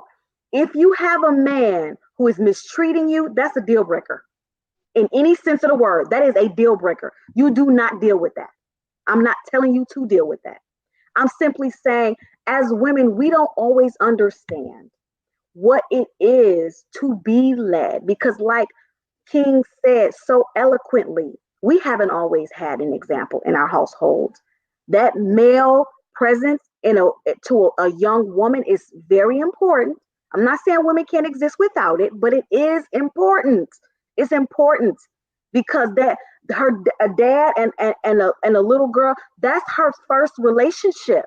That's how she learns how to be loved, how to receive love, and what that feels like. So when that is missing, just understand, man, that she's going to have a little something with her because she didn't have it. So you coming in now wanting to be her dad, that's not what she needs. That's not what she needs. She doesn't need you to be her dad. Unfortunately, that time in her life is gone. But she does need you to know how to lead her with love. Now, in that sense, I would say that's the only time when I would agree that a woman should say, that's not what I need from you. That's not how I need you to lead me. But at the same time, I would just give you a practical example. Listen, yesterday, my husband checked me so bad, okay? He checked me so bad, but he was right, and I needed it. He said something that needed to be said to me, and I didn't like it. I didn't like it at all. As a matter of fact, I hated it. But at the end of the day, he was right. I don't get to tell him how to, how to establish the swim lanes, right? I don't get to do that, because if it had been left up to me, ladies, he wouldn't have said that to me. You know what I'm saying? I wouldn't have allowed it. But at the end of the day, what he said, I needed to hear, because he was right. And ladies, we're not going to always be right. That's why we need that balance from men, because they do think differently, and they do operate on a different wavelength than we do, especially if they're men who are really truly trying to carry themselves in a righteous way. And we have to be open to the receiving that leadership. We can't just shut it down because it feels uncomfortable, or because it tests something about us, or it makes us feel some type of way. Good leadership is going to make you feel some type of way. You ain't going to be comfortable with good leadership all the time. Good leadership is going to make you feel some type of way sometimes. It's supposed to. It's called conviction. And it's not personal. That's why I think sometimes the communication gets taken wrong. It's not personal. It's not an attack on you personally. It just is what it is. And guess what? Sometimes, we need to be checked and understood as well. You know what I mean? But we still got to make the decision for what it needs to be. Yeah, but in addition to the checking, I'm just real quick. Let Peter. Let me let Peter get some, then we can go to Shirley Ann. Go ahead, Peter. I'm really glad that we talked about this leadership thing and men leading the way and stuff like that. But the second part of my question is, now who's leading these young girls or whatever to follow? Like, who's teaching them to follow? That's where I'm saying, Pete. That's where I'm saying, Pete, where we're falling short. If we're able to create the young lady, if we're able to lay down and have sex and create a baby, then we should be there doing our job to lead the young lady. That shouldn't have to be a question, but it's a question because we ain't there doing our part. We'll make a child, but we don't want to take the responsibility of it. What I'm saying is, I'm only talking about for like situations where you have deadbeat dads that don't want to do right by their children. I'm not saying every man is a deadbeat dad. I'm just saying, like, with broken homes where men don't want the responsibility, or they don't want to do their part, or they don't want to step up to the plate. I'm only speaking from that perspective. At the same time, you got to have women that are going to do their jobs to go ahead and teach women how to be women. The problem is now, though, a lot of times in these generations, we have kids raising kids. You got 15-year-olds, 16-year-olds with babies and everything else, and then we want them to lead. How? They're still growing up themselves. And then we have all this generation of children raising children, or we have the new generation of parents where the parents don't want to be a parent. They want to be the best friend. They want to be the girlfriend. They still want to be cool. They still want to live their glory days instead of being the mother. And I think sometimes we get that confused. Yeah, I think that's part of it, though. Just to respond to your question, Peter, and kind of using Corinne's comment from earlier. It seems like, and this is just my observation, let's say this is not the first time I've heard this, this statement of leading correctly. It seems like, guys have to meet some type of criteria that the female sets before he will be given permission to lead her. And I think that's an issue, because what it does is you have a lot of ladies who don't want to be led by a man until he meets this criteria. So going back to the point earlier, the men, because the men are absent, the fellas aren't in line or not in order. And I think at the same time, we have women that are not present either. Right. So the younger girls are not getting what they need, right? Because at the end of the day, based on this comment, let's say that we have a situation where a criteria of what leading looks like is being set by the female. Right. And that's not necessarily how that's supposed to be. So to your point, Peter, we're going to have these situations where ladies are essentially going to be, I had to use this word, they're going to be bucking, being led by a guy based off of their criteria that they've set in their head from their experiences and what their perspective is on the situation. Not even just the criteria, Quay. You got to remember the traumas, the pain, the experience. Right. You know what I'm saying? And not going through that. And I'll never let them do me like that again. You know what I mean? So right. Let me grab this comment. It's a good comment. She Woodsy Lynette. Shout out to Woodsy. That's one of my peoples right here. She said you have to be receptive to the feedback, which that's very important. A lot of cats, female and male, do not like to take constructive criticism or feedback. She said it works both ways. It's not always going to make you feel good, but it will make you grow as a person and in your relationship. And that's all facts, Woodsy. That's all facts. Go ahead. Then we're going to get ready to take closing remarks in a minute. Go ahead. Anybody go ahead. I think the Prince had something to say. Go ahead, Charles. Look, I'm confused because this is the thing. When you say the man has to be in his daughter's life, nobody has a problem with that. But when you say the woman has to be in her son's life, the first thing comes out of her mouth, a woman can't teach a man to be a man.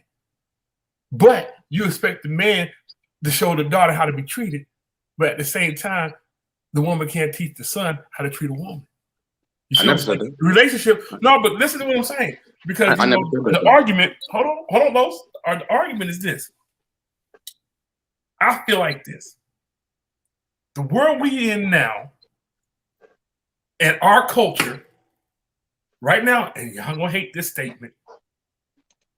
Yeah, Nicole, get ready for this. I blame the women. I blame the women. Straight up. You built this world the way you want it to be. Understand this. Look, hold on. Let me finish my statement. Go ahead. Hey, Quay, we got to get some sound effects for C Prince. So when he go ahead, we just drop the bomb. Boom. I'm working on that. Go ahead, C Prince. Blame the women. Go ahead, C Prince. It's an ugly fact and truth. Because guess what? Y'all got your independence, you get your job, you got your career, right? That's not a problem. The problem is when you lower your standards of men. Guess what? Y'all chase the brothers with the skinny jeans, the 40-year-old man with the gold fronts and all this stuff like that. Y'all standards are so whack, it's ridiculous. Because think about this. It's funny to see women my age dating teenage boys and then see that's a problem. They understand this because guess what? And then they complain that there's no men or no real woman their age, but they lower their standards to raise somebody else's problem. This. You know what I'm saying? Or you gonna call it a cougar, milk, or a dip? I don't care what you call it. But the world we live in is because you women don't hold no standards to no men, and then y'all complain about it. You know what? I'm complaining. Y'all complain about, well, the men do this, the men do that. No, the boys do this because y'all ain't messing with the men. Y'all chasing them boys and trying to call them men, and it's your fault. So how is it my fault? I don't know. There's men out there, but y'all chase the boys. It's y'all fault. Because I gotta say, I kind of agree.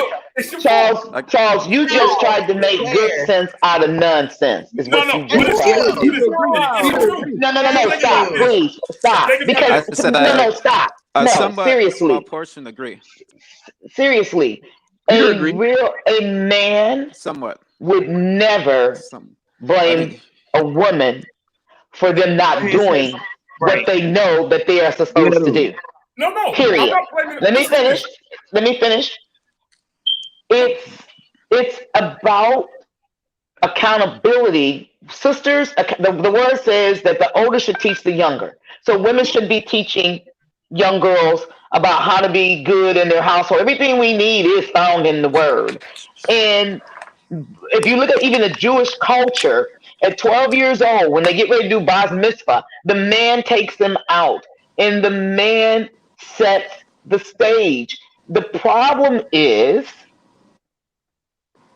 those who have allowed the women to supersede them is set back and not held accountable. If that girl does, the girl learns how she should be treated based on watching how her father treats her mother. Everything from my perspective goes back to the male. Now, Peter, real quick for you. Hold on. You said, hold on. You said you proved my point though. You see what I'm saying? You proved my point. What was the point I proved? Think about this. You learned from your father, so you Wait, say drop the bomb. Drop the bomb. no, I'm about to drop it. You said your father taught you how to be treated. But I mean, you said that. You proved my point. Yeah, fathers are right. But what I'm saying is this. If you think about this, if your perception of a man is based on what your father is, right? That's what you said, right? So nowadays, you got these women, look at the men they're looking at. They're looking at the skinny jeans and all this stuff, and they're not, listen to this.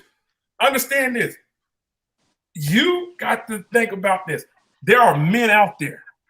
There are men out there that dress, don't wear sneakers, don't wear baseball hats and stuff like that. Man, they might not have a lot of money or nothing like that, but the perception in our culture is the brother who wearing the Versace, the gold, looking good, and he living in the projects. Understand So this? He that's growing a up. subgroup or a subset that is not the entire group. That's a sample size of the population. Hold on. Charles, there's one word. There's one word that you're missing, and it starts with a C, and it goes for male and female. But and that word is character. I give the flip about how you dressing, what you doing, how you balling, how you not balling. If you don't have character, it's character that is lacking. And some of it, Peter, were you born in the U.S.? No, think about this. I was born in Haiti. In Haiti, okay. So culture. So we got to look at the difference in the cultures as far as the roles in different areas when we're crossing across the waters. Because Peter's, and I don't mean this when I say it bad. I'll say our culture is different than Peter's culture, than the African culture, than the Indian culture. So we have to understand cultures when you talk about roles for males. But we're talking now specifically American culture, male culture. We want to be, Charles, I want to be led, but I want to be heard. I don't need, no, I ain't proving that point when you tell me it's a woman's fault that a man is not doing what they're supposed to. Let me tell you something. My son proved your point. No. You said No. My son's father was not in his life. He proved your point. Yes, he did. Let me tell you. If and when Carlos had wet dreams as a woman, I didn't freaking know how to handle that. Didn't even understand what it was all about. Period. I'm just keeping it real. Hold on. When Carlos needed on my show. Mute everybody. Wait. Carlos, everybody. Mute. We finna edit this.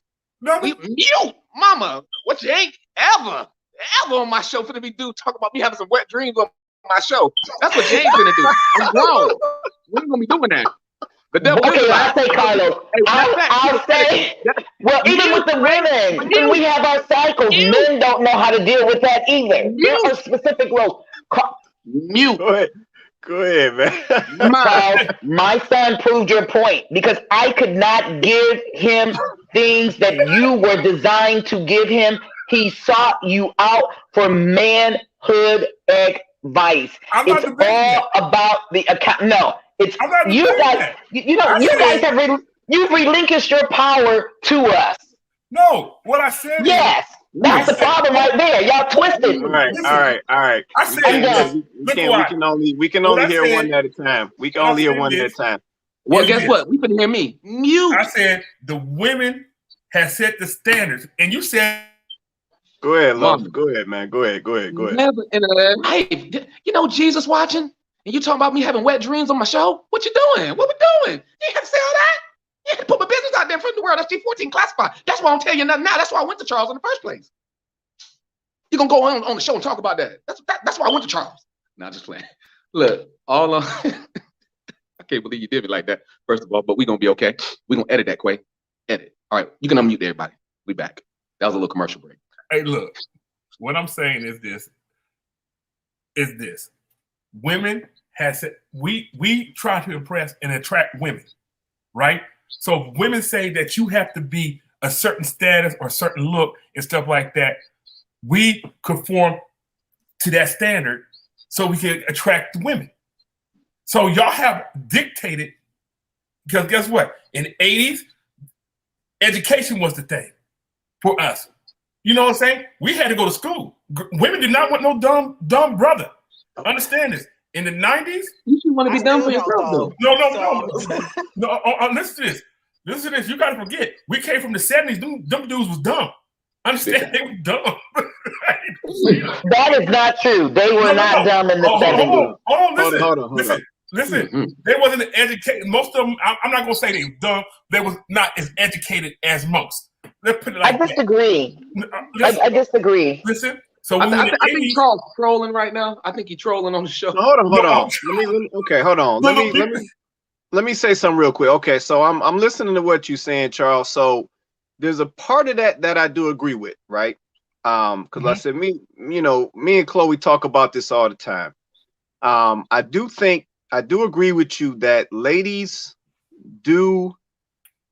I don't even know how to correctly put this. Ladies do allow and validate some of this stuff that dudes do that dudes shouldn't be doing. And what I mean by that is some of this trendy stuff with these old super tight pants, dudes out here putting on lace fronts. Like, the ladies do go around talking about, oh yeah, he fly, you know what I'm saying? He got the tight skinny joints on. Like, they do be validating some of this stuff. Cause I gotta make this point because I heard this years ago. This old comedian cat in Detroit, his name is Foolish. And he's made a statement about this years ago where he said that he blamed ladies for Michael Jackson wearing lipstick because ladies was still feeling Michael while this cat was wearing makeup. And to this day, I never forget him saying that because now I see the same thing today. Like I said, when a lot of these cats put some of this stuff on that they be wearing, the ladies be feeling this mess and they validate it. So then it becomes a trend. It becomes accepted. And then more dudes start to do it and then it takes off. So I do agree with that. Ladies do validate some of this stuff that dudes typically wouldn't have done. But now they find it acceptable now because it does get validated by a female because at the end of the day, men are trying to attract and impress females. So I will agree with be a female or want to be a female. My most embarrassing thing is when Kwame came out and had the whole world walking polka dots. We running around with polka dots on for the women. The women thought that was cute. Okay, but y'all gonna act like women don't respond to what we perceive or what we see men wanting. Like y'all gonna really sit here and act like women don't make decisions about how they want to, if they want to have, fat sucked out of their stomach and Nope. injected into their behinds. Nope. Okay, so you're gonna say More, I mean, there's a $1 billion business and industry to make women feel depressed and ugly. Models, when they dictate what's pretty and what ain't pretty. So we can't say as men we don't do that. You're actually going to say, okay, that, and I'm not saying that there isn't a beauty industry that exists. I'm not saying that there isn't, the industry doesn't play up to insecurities in women. We know that this is a fact. So I'm not disputing any of that. Yeah. But you guys are actually honestly gonna say that the fact that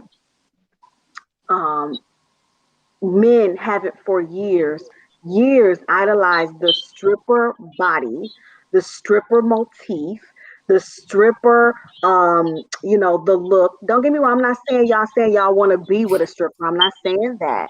I'm simply saying you guys for a very, very long time have put the idea of this woman on a pedestal. You guys literally throw money at them. So you take that stripper construct, right? You got videos get money thrown at them. construct has now become the new age Instagram girl, the Instagram model. So now she's gone from off the pole. She could jump off to the elevator. She done jumped off the pole now, and that ideal is now all over Instagram. The ideal of that woman. Okay, don't get lost in the sauce. Stay with me. The ideal of that woman has now translated into what we now call the Instagram chick or the Instagram model or the Instagram, she's a social influencer now. This is she, this is now this woman, right? She's parlayed that into this. This is now what we have. And these are the same girls, and I'm not calling it right. Please understand. I'm just calling out what I see, right? So now these are the same women that know you could say all day long, I wouldn't be with this woman. This is not like the type of one I want to be with or anything like that. But let's just call it what I'm not talking about the men on this panel either, but let's just call it what it is. I'm not gonna like trying to be with her, but I will hit it. I like all her pics. You know what I'm saying? I just want y'all to understand that I'm not saying that you are the sole reason. I'm not saying that. I am simply saying you guys are going to act like women are not influenced by what we see you guys attracted to. Just like we, you guys want to do or replicate some of the things that you guys see us attracted to because you want to attract us as well. Okay. We are going to adapt some of the things that we see you guys attracted to because we want to attract you guys as well. We want you guys to look at us like you look at the Instagram model chicks. We want you to like our pics like you like the Instagram model chick pic. Like we want you to, be scrolling through your list, but when you see that booty, you be like, oh, we want you to stop and have that same reaction for us too. We want that too. I feel like that's what all men do. I'm just speaking in general. I mean, she's just covering both sides of the spectrum. Right. She's just not being biased because the way it came off is as if only women do it. And we have the power to influence. Like fit and feminine, always. Yeah, I agree, but I think also though we have to come back to a personal accountability, and because he may want me to look a certain way or act a certain way if it's not a marriage or whatever. The ultimate responsibility though comes back on me. So I think it's improper to really blame someone else for a choice that we choose to make. I agree. Well, I mean, the thing is I don't like to play the blame game either. But if we're going to talk about one side of it, we should also talk about the other side. I don't believe that I just be trying to dump a blame bucket on either one. But I do believe that if you're going to say women influence men culture, like I do actually agree with that. My husband and I know, he knows we talk about this all the time. And I say that women perpetuate a lot of the things that we see men do because we make it okay for them. We say it's okay. We excuse it. We say, oh, that's kind of high. Like we do. I'm not saying that we don't. I'm just simply saying there's a little bit of that happening on both sides. That was my only point. I'm not saying I'd agree with it. Y'all manipulators. I see it. I want to go ahead and see Prince, and I want to make sure we touch Nicole. Sure. So we're gonna get ready to wrap. We got Pete, Prince, we got Nicole, we got Peter, then we're gonna get ready to wrap. So go ahead, see Prince, and then Nicole next. Man. They've been tricking us since the Apple. Okay, this is what I want to say about the influencers or the women you describing. Understand this. That's entertainment. And that's entertainment because guess what? If you ask many dudes, they're not trying to marry nobody like that. They just entertaining, they showing themselves, getting a good time. Because if that's the case, they'd have married them. And you think about this. Most of the women that are influencers are carbon copy of somebody else. There's no difference. You can't tell them one from the other. They're not original. Men want originality. They want to be with somebody they could be original with. They don't want a carbon copy of somebody. You see what I'm saying? So I don't you know, say John. that- No, because you got a lot of brothers out there that just spending paychecks, giving up house notes and pink slips. But- Lexus right here, God, try to tell you right there, boy. But that's not who they want to be with. That's just friends with benefits. You got You a know lot what of I'm people in there. I Because love you, guess what? Prince. You know what? So Charles, Listen. Charles, I'm Hold on, sorry hold for cutting you on, off. hold on. No. I just want to throw this at you because I need you to answer this for me. How a ham sandwich would you expect for me to let you lead and you want to play those kind of games? I didn't say I was. No, I was not saying- you, not you directly. I'm talking about men. If that's Why what you accept, would a that's what woman you accept. want a man? Why would a woman want a man? man to lead her and he's got that kind of energy going on inside of him? The devil is a lie. That's because she That's chose. that's why y'all get the problems that you get, and you want to call women rebellious because you want to play them stupid games. And like somebody put in their comment, we know the game, and you come in half correct, and then you go, well, we want to leave, but you don't want to let us leave. Bull crap. Where you taking us to is with a pile of stuff, and we're not trying to go there. But So you see what help I'm me saying? understand that But one. also, a lot of women, they chase that lifestyle. Look, Talk to him, Peter. Talk, I'm saying Peter. like this. And if they do, Also, then a they lot got of women, their they own chase problems that to deal lifestyle, with. though. Think about this. I'm gonna tell the women And if this: they do, they got their own set of problems that come with it. no's or freeze. Yes, cost you. So if you say yes to a man and you know who he is, you gonna get that cost. You see what I'm saying? So don't sit there and say, "Well, he can't leave my house." You said yes. That's your fault. Understand this. Wow. Well, That's your fault. yeah. I think he probably also probably went in being a Wiccan, thinking he was gonna change her mindset Exactly. to follow So do what me he a was favor, don't doing. try to knock So at my they were door. both defeating the course Keep it because pushing. there was no way that she was gonna change him and he wasn't gonna change her. So they both played games. No, Wait, Or let's just say, do saying. yourself a favor and don't knock at my door. Keep it pushing. look. hold up. Ladies This and about to gentlemen, this let's all- about to blow up. rumble. Yeah. All So, I'm saying let is me, this. Hold All I'm on. saying is Let me let Nicole Let's- get a comment in. We got to get ready to wrap it. This gonna blow up. Go ahead, Nicole. You want to say something real quick? My comment just was, well, don't even knock at my door. Keep it pushing. Don't interact with me. I didn't come for you. I didn't send for you. Cap. Wait a minute. How you gonna come over here just check Yeah. just going off? Look, all I'm saying- I wasn't rude about it. I'm just saying. You're Cappy. I'm just saying straight up. If you say yes to a dog, guess what? You know what you got. You know the old school saying, Charles, you lay down with dogs, you're gonna come up with fleas. Please, and that's it. So you can't Don't be complain. mad at the If you ain't do distraction. your homework on a man, and that's what he presents himself, and when you find out and you continue to be in a relationship, don't complain.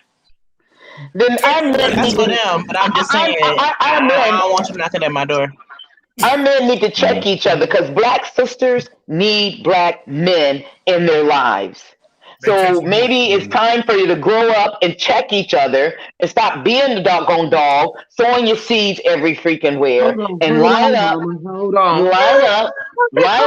so that a sister can be with a true man. And a sister also needs to check herself so that we can receive each other. Because our families, our cultures is really dying. Eventually the pure black families will be extinct.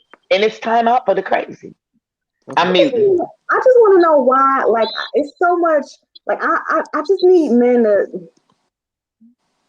this bothers me, right? Hey, final thoughts. Go, Chloe. You Final guys- thoughts. yeah, Final thoughts. Go, Chloe. this all I got to say about this, and really I can log off, because this bothers me. And until y'all, and literally, honestly, until y'all own this, until men own this, I get on here almost every show, and I ask my women to be accountable. I ask women to be accountable. Almost every show, I ask women to be accountable. But men, you don't want to be accountable for nothing. Wait. You Throw don't that wanna to see print. Throw that to see print. You don't want to own nothing. I did not say I was accountable. You keep waiting for a woman. You keep waiting for a woman to let you lead. I didn't say that. You keep trying. See, Prince, baby, I've let you speak. You keep trying. You keep waiting for a woman to let you lead. You want a woman to accept the dog. You want a woman to understand this. You want a woman to understand if she lay down with a dog, she get fleas. You want a woman. You want a woman. You want a woman. You want a woman. You want a woman. And I keep trying to get to the point where when is the man going to say, I am a man. I stand on my 2 feet. Well, I lead. I don't need a woman's permission to lead. I don't need to wait for a woman to tell me what I need to do as a man. This Go. is doggone ridiculous. Go. It's ridiculous. Stop waiting for a woman to do what she's supposed to do and do what Fix your you're face, Charles. supposed Fix to your do. face. I am sick and tired of y'all. Stop making excuses. I'm not going to get on this show one more time and call another woman out until I get a man to come on here and go We done one did that already. whole Me and Quay do that all the episode. time. Me and Quay do Let me finish and go one whole episode without finding some kind of way to turn that thing around. At the end of the day, I'm not sitting here saying there's no problem that lies with women. You guys already know I've been very vocal about that. But now it's time for this to let y'all know, y'all gotta stop with this. Stop trying to find a way to always put it back on the woman. You don't want a woman to do that to you guys. You guys are tired of us putting everything on you. So guess what? Now I'm tired of you guys putting everything on a woman. Women did not build this country. This country was built by white men. Wait, what? What was that last statement? Hold on, let her get it out. In the sauce. Don't get lost in the sauce. I'm not talking about the people who actually did the work. Oh. You all know who they were. I'm talking about who took all the credit. And you know that there's a white man behind that. So don't ever tell me that a woman built something and then now y'all want us to come in, but y'all built it. Lies. Stop looking for an excuse. You should be ashamed of yourself. You guys are men. So step up and be men. Fix your face, Charles. Fix your face. Hello. Like it's crazy to me, right? Satan went to Eve to deceive her. He went to Eve to deceive her because he thought she was the weaker vessel. She was the easier shot. And it was true. Yet here I am sitting in front of men who have in front of Charles. And Steve Prince. I'm speaking in general, who throughout the entire show in some way have found a way to say, but women. Peter, she talking about you right there, Peter. That's you right there. Women. And at the end of the day, this is why, but maybe you guys aren't understanding. Maybe this is why the structure was created this way. Because the intention was for you guys to take the character and the persona that God gave you guys as men, because he knew that we would need you guys to assume your roles, because he knew what would happen if we stepped outside of it. So instead of you guys coming back and saying, we got to grab the reins of this thing, it done got out of control. You guys are saying, well, we're just standing waiting for women to allow us to do it. Go, Chloe, go. It's like, stop. I don't want to hear it anymore. I'm tired of it. Stop always wanting to say, but women. Listen, I get it. Black men especially. Okay, I'm going to talk to black men especially. I get that you guys absolutely have gotten the rawest deal ever. Like, I'm not saying that you have not. Okay? But black women, actually, guys, black women, we feel for y'all. We still love you guys. If we didn't, we wouldn't still be here trying to be with you. We wouldn't still be here arguing back and forth with you. We would just move on. Yeah. So it's like, step up, guys. If you want me to follow you, make me follow you. Make me. And what I mean by make me, I don't mean be abusive. That's all I'm saying. What I mean, make me follow you is show me that I have no other option but to follow you, because I see that you got the path blazed. And if I'm trying to succeed, I gotta get behind what you're doing. Instead of you always waiting for me to make a move. I'm the neck, right? How I'm gonna lead? I can't see to lead. Get him, Chloe. Hold on now. Honestly, guys, I y'all got make something. so many doggone excuses. Peter, let Chloe go. Stop Look, it. this is not a. I'm not attacking women. Charles, it ain't your turn yet. Hold on, it ain't your turn. Hirsch. You too, Peter. You done, Chloe? I'm done. Thank Well, you. let the church say amen. Go on, Nicole. Hallelujah. What you got, Nicole? Go on, Nicole. It's your turn. Oh, my turn. So I was I was trying to answer Peter's question a while back. Hey, get that bomb. Yeah. Get that bomb. Here it comes. Here it comes. No, it's not bad. I was just trying to answer his question, but it was a while ago. Go ahead, But Nicole. Go ahead. to his question about who are leading women Yeah. and teaching them how to follow. Yes. Who's teaching women how to follow? Right. You were saying who's teaching women how to follow. So in my experience, my mother didn't teach me. My father didn't teach me. If anything, I learned what not to do. But when I realized that was the aspect that I needed to learn after reflection and maturity, I sought out the mentors. I sought out the extended family. I sought out church family to understand God's way and how women are supposed to be.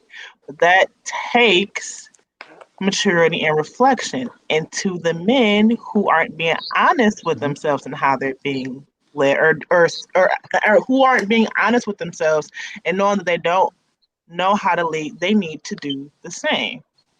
Right. They really need to do the same. And from my perspective, I feel like that is not happening.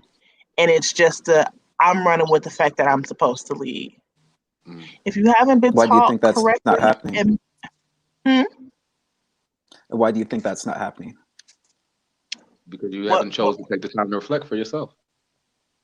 Exactly. And you're not being honest about it. Speaking from my experience, I would respect a person more who's coming to me and saying, "Hey, I don't know this. Can we work as a team?" But that's from my experience and me knowing what I don't know. And I'm actually expecting someone to have that same type of grace for me. But that's me. And that's honest. And I feel like Chloe want to say something. Like she growing. But yeah. Don't worry about appreciate. Nicole. Yeah, and I appreciate what you're saying, Nicole. No, go and say what you need to say. Listen. And we're gonna get rid of them sound effects because we're struggling right now, y'all. We upgrade. We just give us a little time. Listen, what I'm saying, I'm not attacking women. Wait, it ain't your turn yet, Charles. It ain't your turn, man. It ain't your turn. I think we over to Peter now. Go ahead, Peter. I said my 2 cents. I was trying to answer your question. That's all. Okay. So are you done, Nicole? To tell you the truth, the only reason why I asked those questions is because I felt like the audience needs to hear it. Good job. Thank you. That was very absolutely. Yeah. At the moment I was trying to answer your question, but Miss Shirley, before we let the men speak, go ahead and go. Okay, I just had to get some hand claps. That's what that was. I won't do it no more because it was speaking truth. That's your hand clap? Yeah. Yeah, it was. We're having wet dreams on the show. Now you want to bring your own hand claps? What is going on? So I think it's a great show. I think it's an excellent show. It's a phenomenal topic. I believe you guys should do a part 2 in the process of this. Anyway, you asked me closing moments. Closing moments. I am. I like the fact. So I joined the show with Charles speaking some truth to the women. That was the only time, Charles, I really heard you speak real raw truth. For us. I'm just saying. But then I could appreciate hearing, I think it was Carlos talking, or it could have been King Jacquel. I'm not sure which one. But speaking the truth and holding the men accountable and then actually confessing some of his own truth. So I kudos there in not making excuses or reasons. And then, both genders have to take responsibility and accountability for our actions. And especially if we're married, we shouldn't always say divorce is the only way out. What we should be saying is, let's grow up. It's time to grow up and put our toys away, because that's exactly how we've been acting as boys and girls. Come out of that classroom and get into God's classroom so that we can learn. The final thing I want to say on this leading piece, most of us have served in the military, and we even had drill sergeants. It's how they did what they did to get the results that they wanted. Leading is not controlling and demanding and yelling and temper tantrum and you doing what I say you gonna do because I'm the man and blah, blah, blah. You don't get a chance to raise your child again when you get your wife. You failed at that if you didn't do it right. Be successful at treating her like your wife as a helpmate. And I really believe that when that happens, she will roll off the red carpet. Black women want to be protected and covered by our Black men. It's when you don't step up in the game that we say, we're not going to let our babies go hungry. We're not going to let our stuff suffer, because there's that strength in us. But we do want to be covered in prayer. We do want to be cuddled. We do want you to see us sitting there crying and taking your hands and wiping our tears and saying, baby, it's going to be all right. I got you. We want that. But we don't want to be, because we're not your B's. We're not your W's. We're not your side chicks and all of that other kind of stuff. And when other women step to you, if you're in a serious relationship, I would suggest very gently or even forcefully, if necessary, that you let her know. You're not only going to not disrespect your lady, your wife, but you're not going to let her disrespect you because you're not a dog, instead of playing the role of a dog. Lead with the right head here, your brains, and don't let what gets between yourself cause you to lose your character, because it's all about character. Thank you, King, for letting me speak. Mom, I don't know what's going on with you. Talking about wet dreams, leading with the other head. Well, you ain't supposed to be having that type of conversation in front of people. Mom. It's real talk, grown folks. I'm just teasing. All right. Hey, cuz. Peter, go ahead, sir. What you got for it? All right. I wanted to say this earlier, but I just wanted to put in the notes. Like 8 out of 10 times, who leaves the relationship, the marriage? The women do. Our culture has told women to be sexually free and promiscuous. None of them are slut shamed anymore, and they're told to be like independent women. If you really think about it, men haven't changed, but women have over the years. Their egos are really big because of social media. Charles slipped you some money to say that. I know he did.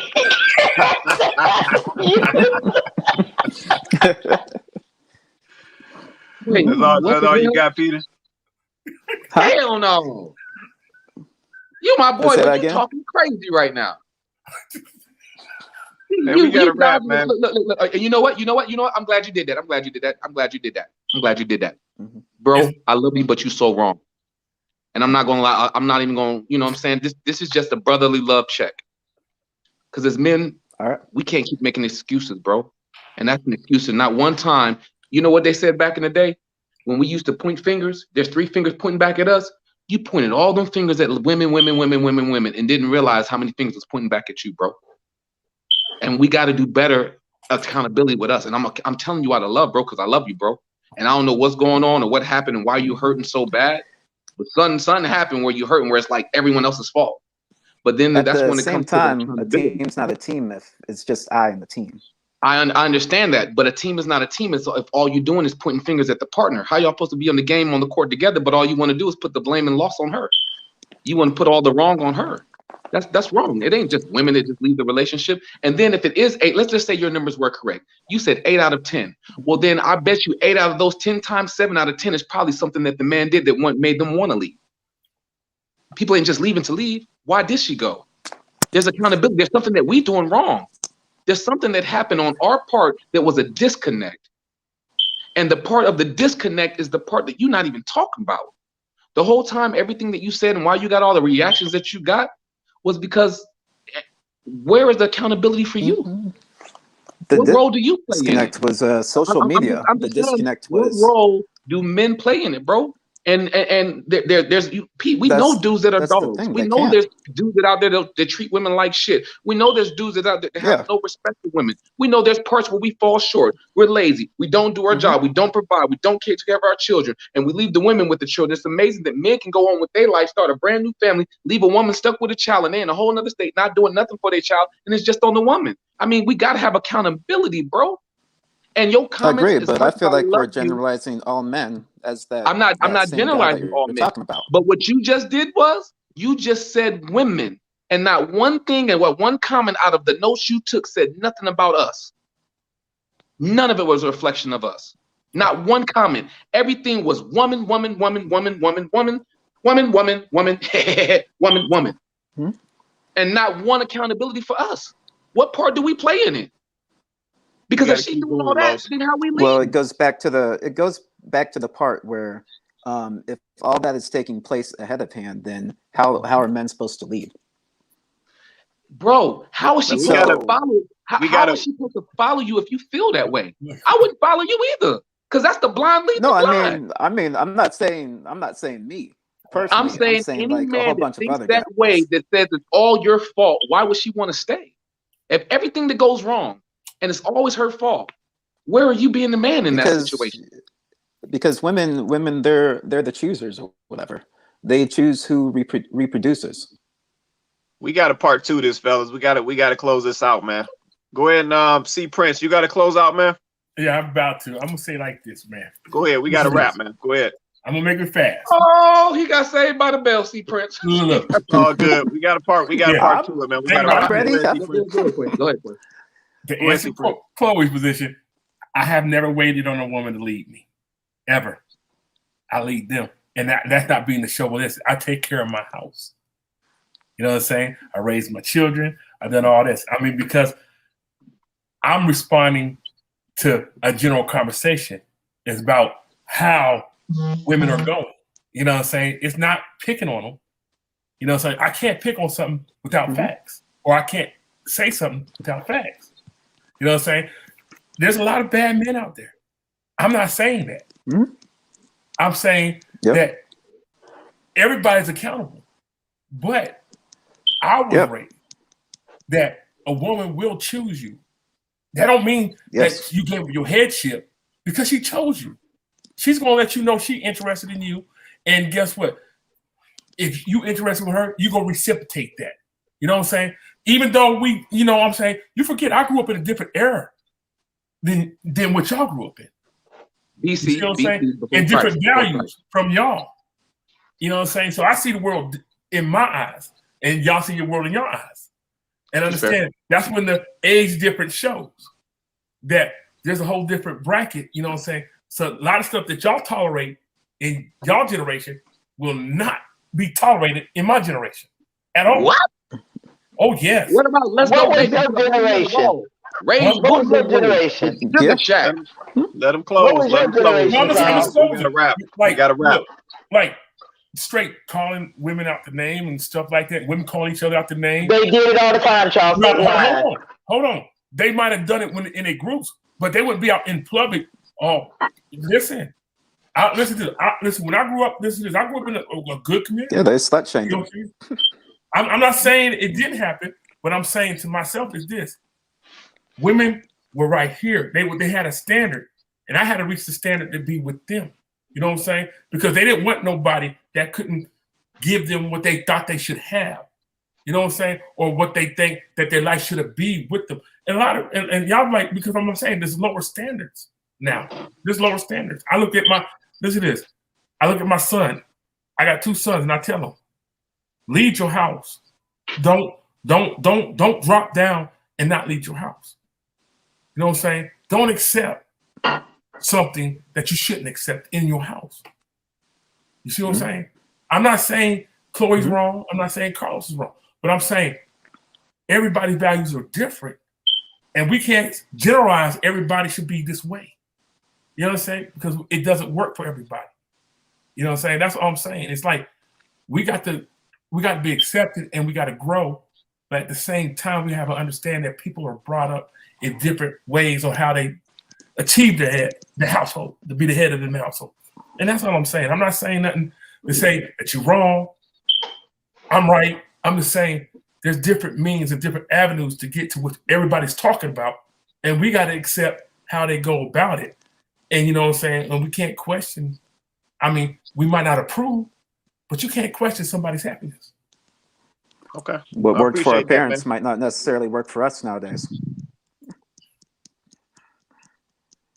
All right, go ahead and close us out, Los. Nah, So don't we be trying to cheat passed. out, Quay. What you got, Quay? You trying to cheat? You trying to skip out? What you got for us, Quay? Oh no, I'm good. We passed way past time, man. No, once again, I appreciate everybody coming out tonight, Lester. This topic actually got pretty deep. Like I said, it started off with the divorces that's going on with Bill Gates and Bezos and the infidelity in Jay-Z and Beyonce's situation. Lester, I think we got a lot of meat out of that thing. Brought up some good valid points, some good teachable moments, some good advice, some things to look out for and try to avoid in the future and so forth. So like I said, great show. I appreciate everybody in the comments, everybody whose comments is deep too. So shout out to all the ladies who joined us in the comments tonight and supported the show. I appreciate you all. Go ahead, Los, close us out, man. All right. First of all, I want to shout out my host, Mr. Quay Price, for that tie you got on. You know what I mean? That boy stay clean. You know what I'm saying? That boy, I don't know where he be getting all them. Hey, Chloe, you keep him right. You keep that boy closet right. You know what I mean? That boy come on here clean every day. Appreciate it, man. I want to thank Chloe. I want to thank Nicole. I want to thank Peter. I want to thank Shirley. And hold on. And I want to do this with Peter, bro. Like, that's my man. It's 50 grand. I love Peter. You know what I mean? And we got to just hold each other accountable. So I expect Peter to do the same thing if I'm out of pocket, if he disagrees with something or whatever else. I don't want somebody to try to take something as slight. I mean, that is an amazing brother right there. So I want people to understand that. And that's my man. I love you, Pete. Because sometimes even correction with love, even if we disagree with different topics, whatever else, because Peter brings some amazing points to the show. I might not always agree with everything, but he has some amazing points, amazing perspectives. So I definitely want to give my brother his roses while he's alive. So, skipping over my mother for talking about my wet dreams and everything else on the show. So I'm gonna give her roses right now. She gets a box of coals because I don't appreciate it. I appreciate your mom coming on the show. Thank you for all the wisdoms and generations of generations before Christ of wisdom that you're establishing on the show. Trustee Prince, we appreciate just a different color because that's what the show is all about. If we all said the same thing, we really wouldn't have no show. So thank you for bringing different colors. Thank you for bringing different openness for us to be able to have to look at things from a different perspective. My closing remarks, I mean, since we started talking about Jeff Bezos and all these other people that are multi-millionaire billionaires, bro, it don't matter how much money you have. That doesn't guarantee success. Because you see these people have all the money in the world and still couldn't find that place of peace or that medium ground. You got people who have nothing, but they have each other and they have happiness. And I think in the midst of that is understanding how to get to a common ground of good communication and being able to correct each other with love. Because that's where the short term, that's where things fall apart.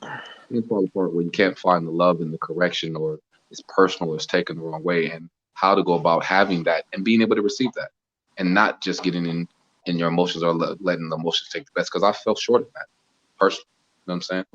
And I think understanding the foundation of love and how to love, and everyone might have a different love language. Learning it, you learn everything else. If you really want the person, you got to learn it. You got to put the time in, the effort in to learn. And are you willing to learn, and are you willing to grow? Because people grow, we all change, we all see things differently the more we evolve.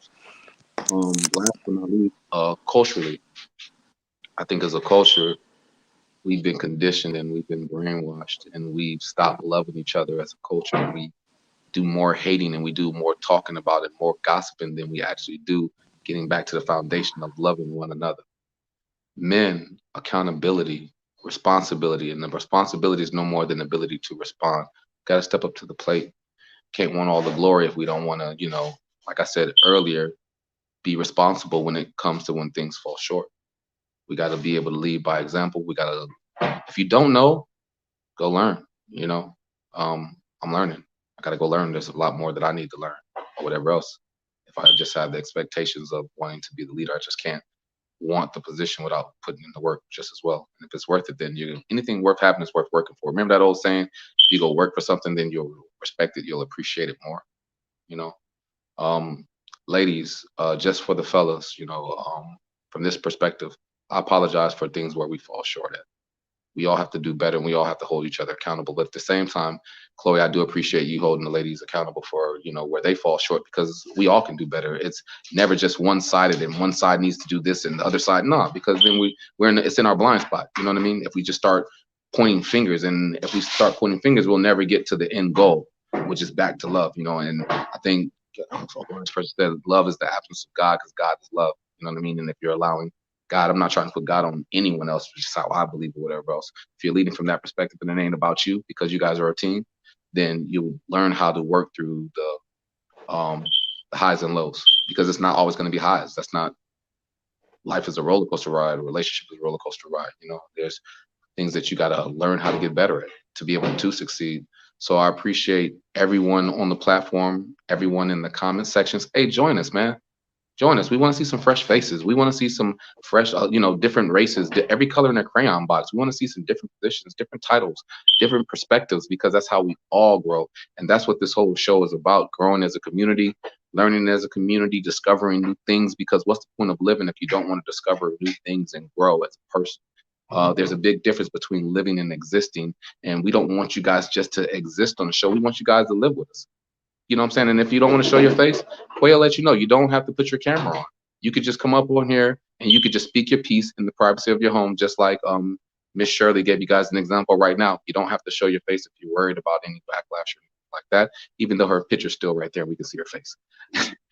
Just join us, man. We're here. We do our best to be here every Thursday at 6:30. We come with different topics. If you guys have some different things that you want to discuss, if you want to discuss how COVID has affected you and your family, if you want to discuss, you know, losing a loved one, or just any different type of topic that you think would be a great conversation for us to grow on, we're definitely going to bring this back. We're definitely going to allow Peter to get all his points out, because I'm over here like, what? Have you lost your mind? Oh my God, Peter, no. You know what I'm saying? But that's my boy or whatever else. Yeah, we're going to bring that show back again. And we want you guys to continue to join us. We want you guys to continue to support us. We're going to wind up getting like a donation link, you know what I'm saying? So that way we can continue to improve the show, just a comment box where you guys can help us come up with different show topics that you guys might want to discuss. We're just going to be working on some new and better things. We will be getting some sound effects. So when Charles or Pete drops a bomb, we got a bomb ready to go because they got their guns loaded. Or when Nicole, she has a comment and she's going to say her 3 words and then mute her microphone back, we're going to have our little thing. Or if my mom throw a sling at Charles, we're going to have some gunshot noises or whatever. Or when Chloe do the finger, we're going to have y'all ready, you know? So just help us grow so that way we can all grow together. Love you guys. Quay, do you have anything else for us? No, I'm all set, man. Like I said, just shout out to everybody who joined us tonight. Like I said, appreciate all the ladies. Like I said, we got some of our loyals, Nikisha Hayes, Erica Arrington, Nikki Nicole was out showing love. Like I said, Woodsy Lynette, like I said, newcomer dropping comments. Shout out to Corinne as well, dropping comments as well. So now we appreciate all our supporters, everybody who's been rocking with us since we've been doing this thing. So like I said, one love basically. Hey, big shout out to Corinne. She's my PR agent. Her daughter just dropped a brand new song. Y'all make sure y'all go on her website. Y'all make sure y'all go on her Instagram, Kasani Publishing. Y'all check that out. Y'all support her new song. Support, just listen. How do we support each other? Y'all drop y'all Instagram so that way we can follow everybody. Y'all drop y'all website so we can check y'all websites out and we can all support and grow as a community, because that's what it's all about, is, you know, supporting each other, growing with each other. You know what I mean? Especially if it resonates, but can't nobody support you, they don't know how to find you. So, you know, during the show, y'all make sure y'all start dropping y'all Instagrams, y'all Facebooks, y'all websites, where y'all want us to follow y'all and everything else, because it's important for us to be able to support each other. Also, big shout out to everybody on the Warren Freely grounds. We just got done winning another film festival. Big shout out to Twitter Fingers. I just got done filming that. I'm in post-production on that. So that is something that you guys will be able to see real soon. That's in the works as well. So y'all make sure y'all support Two Sons Juice. Y'all make sure y'all support Chloe, Nicole, Shirley, Peter, and Prince Charles. You know, y'all, we got to support each other. We're big on that. So love you guys. Quay.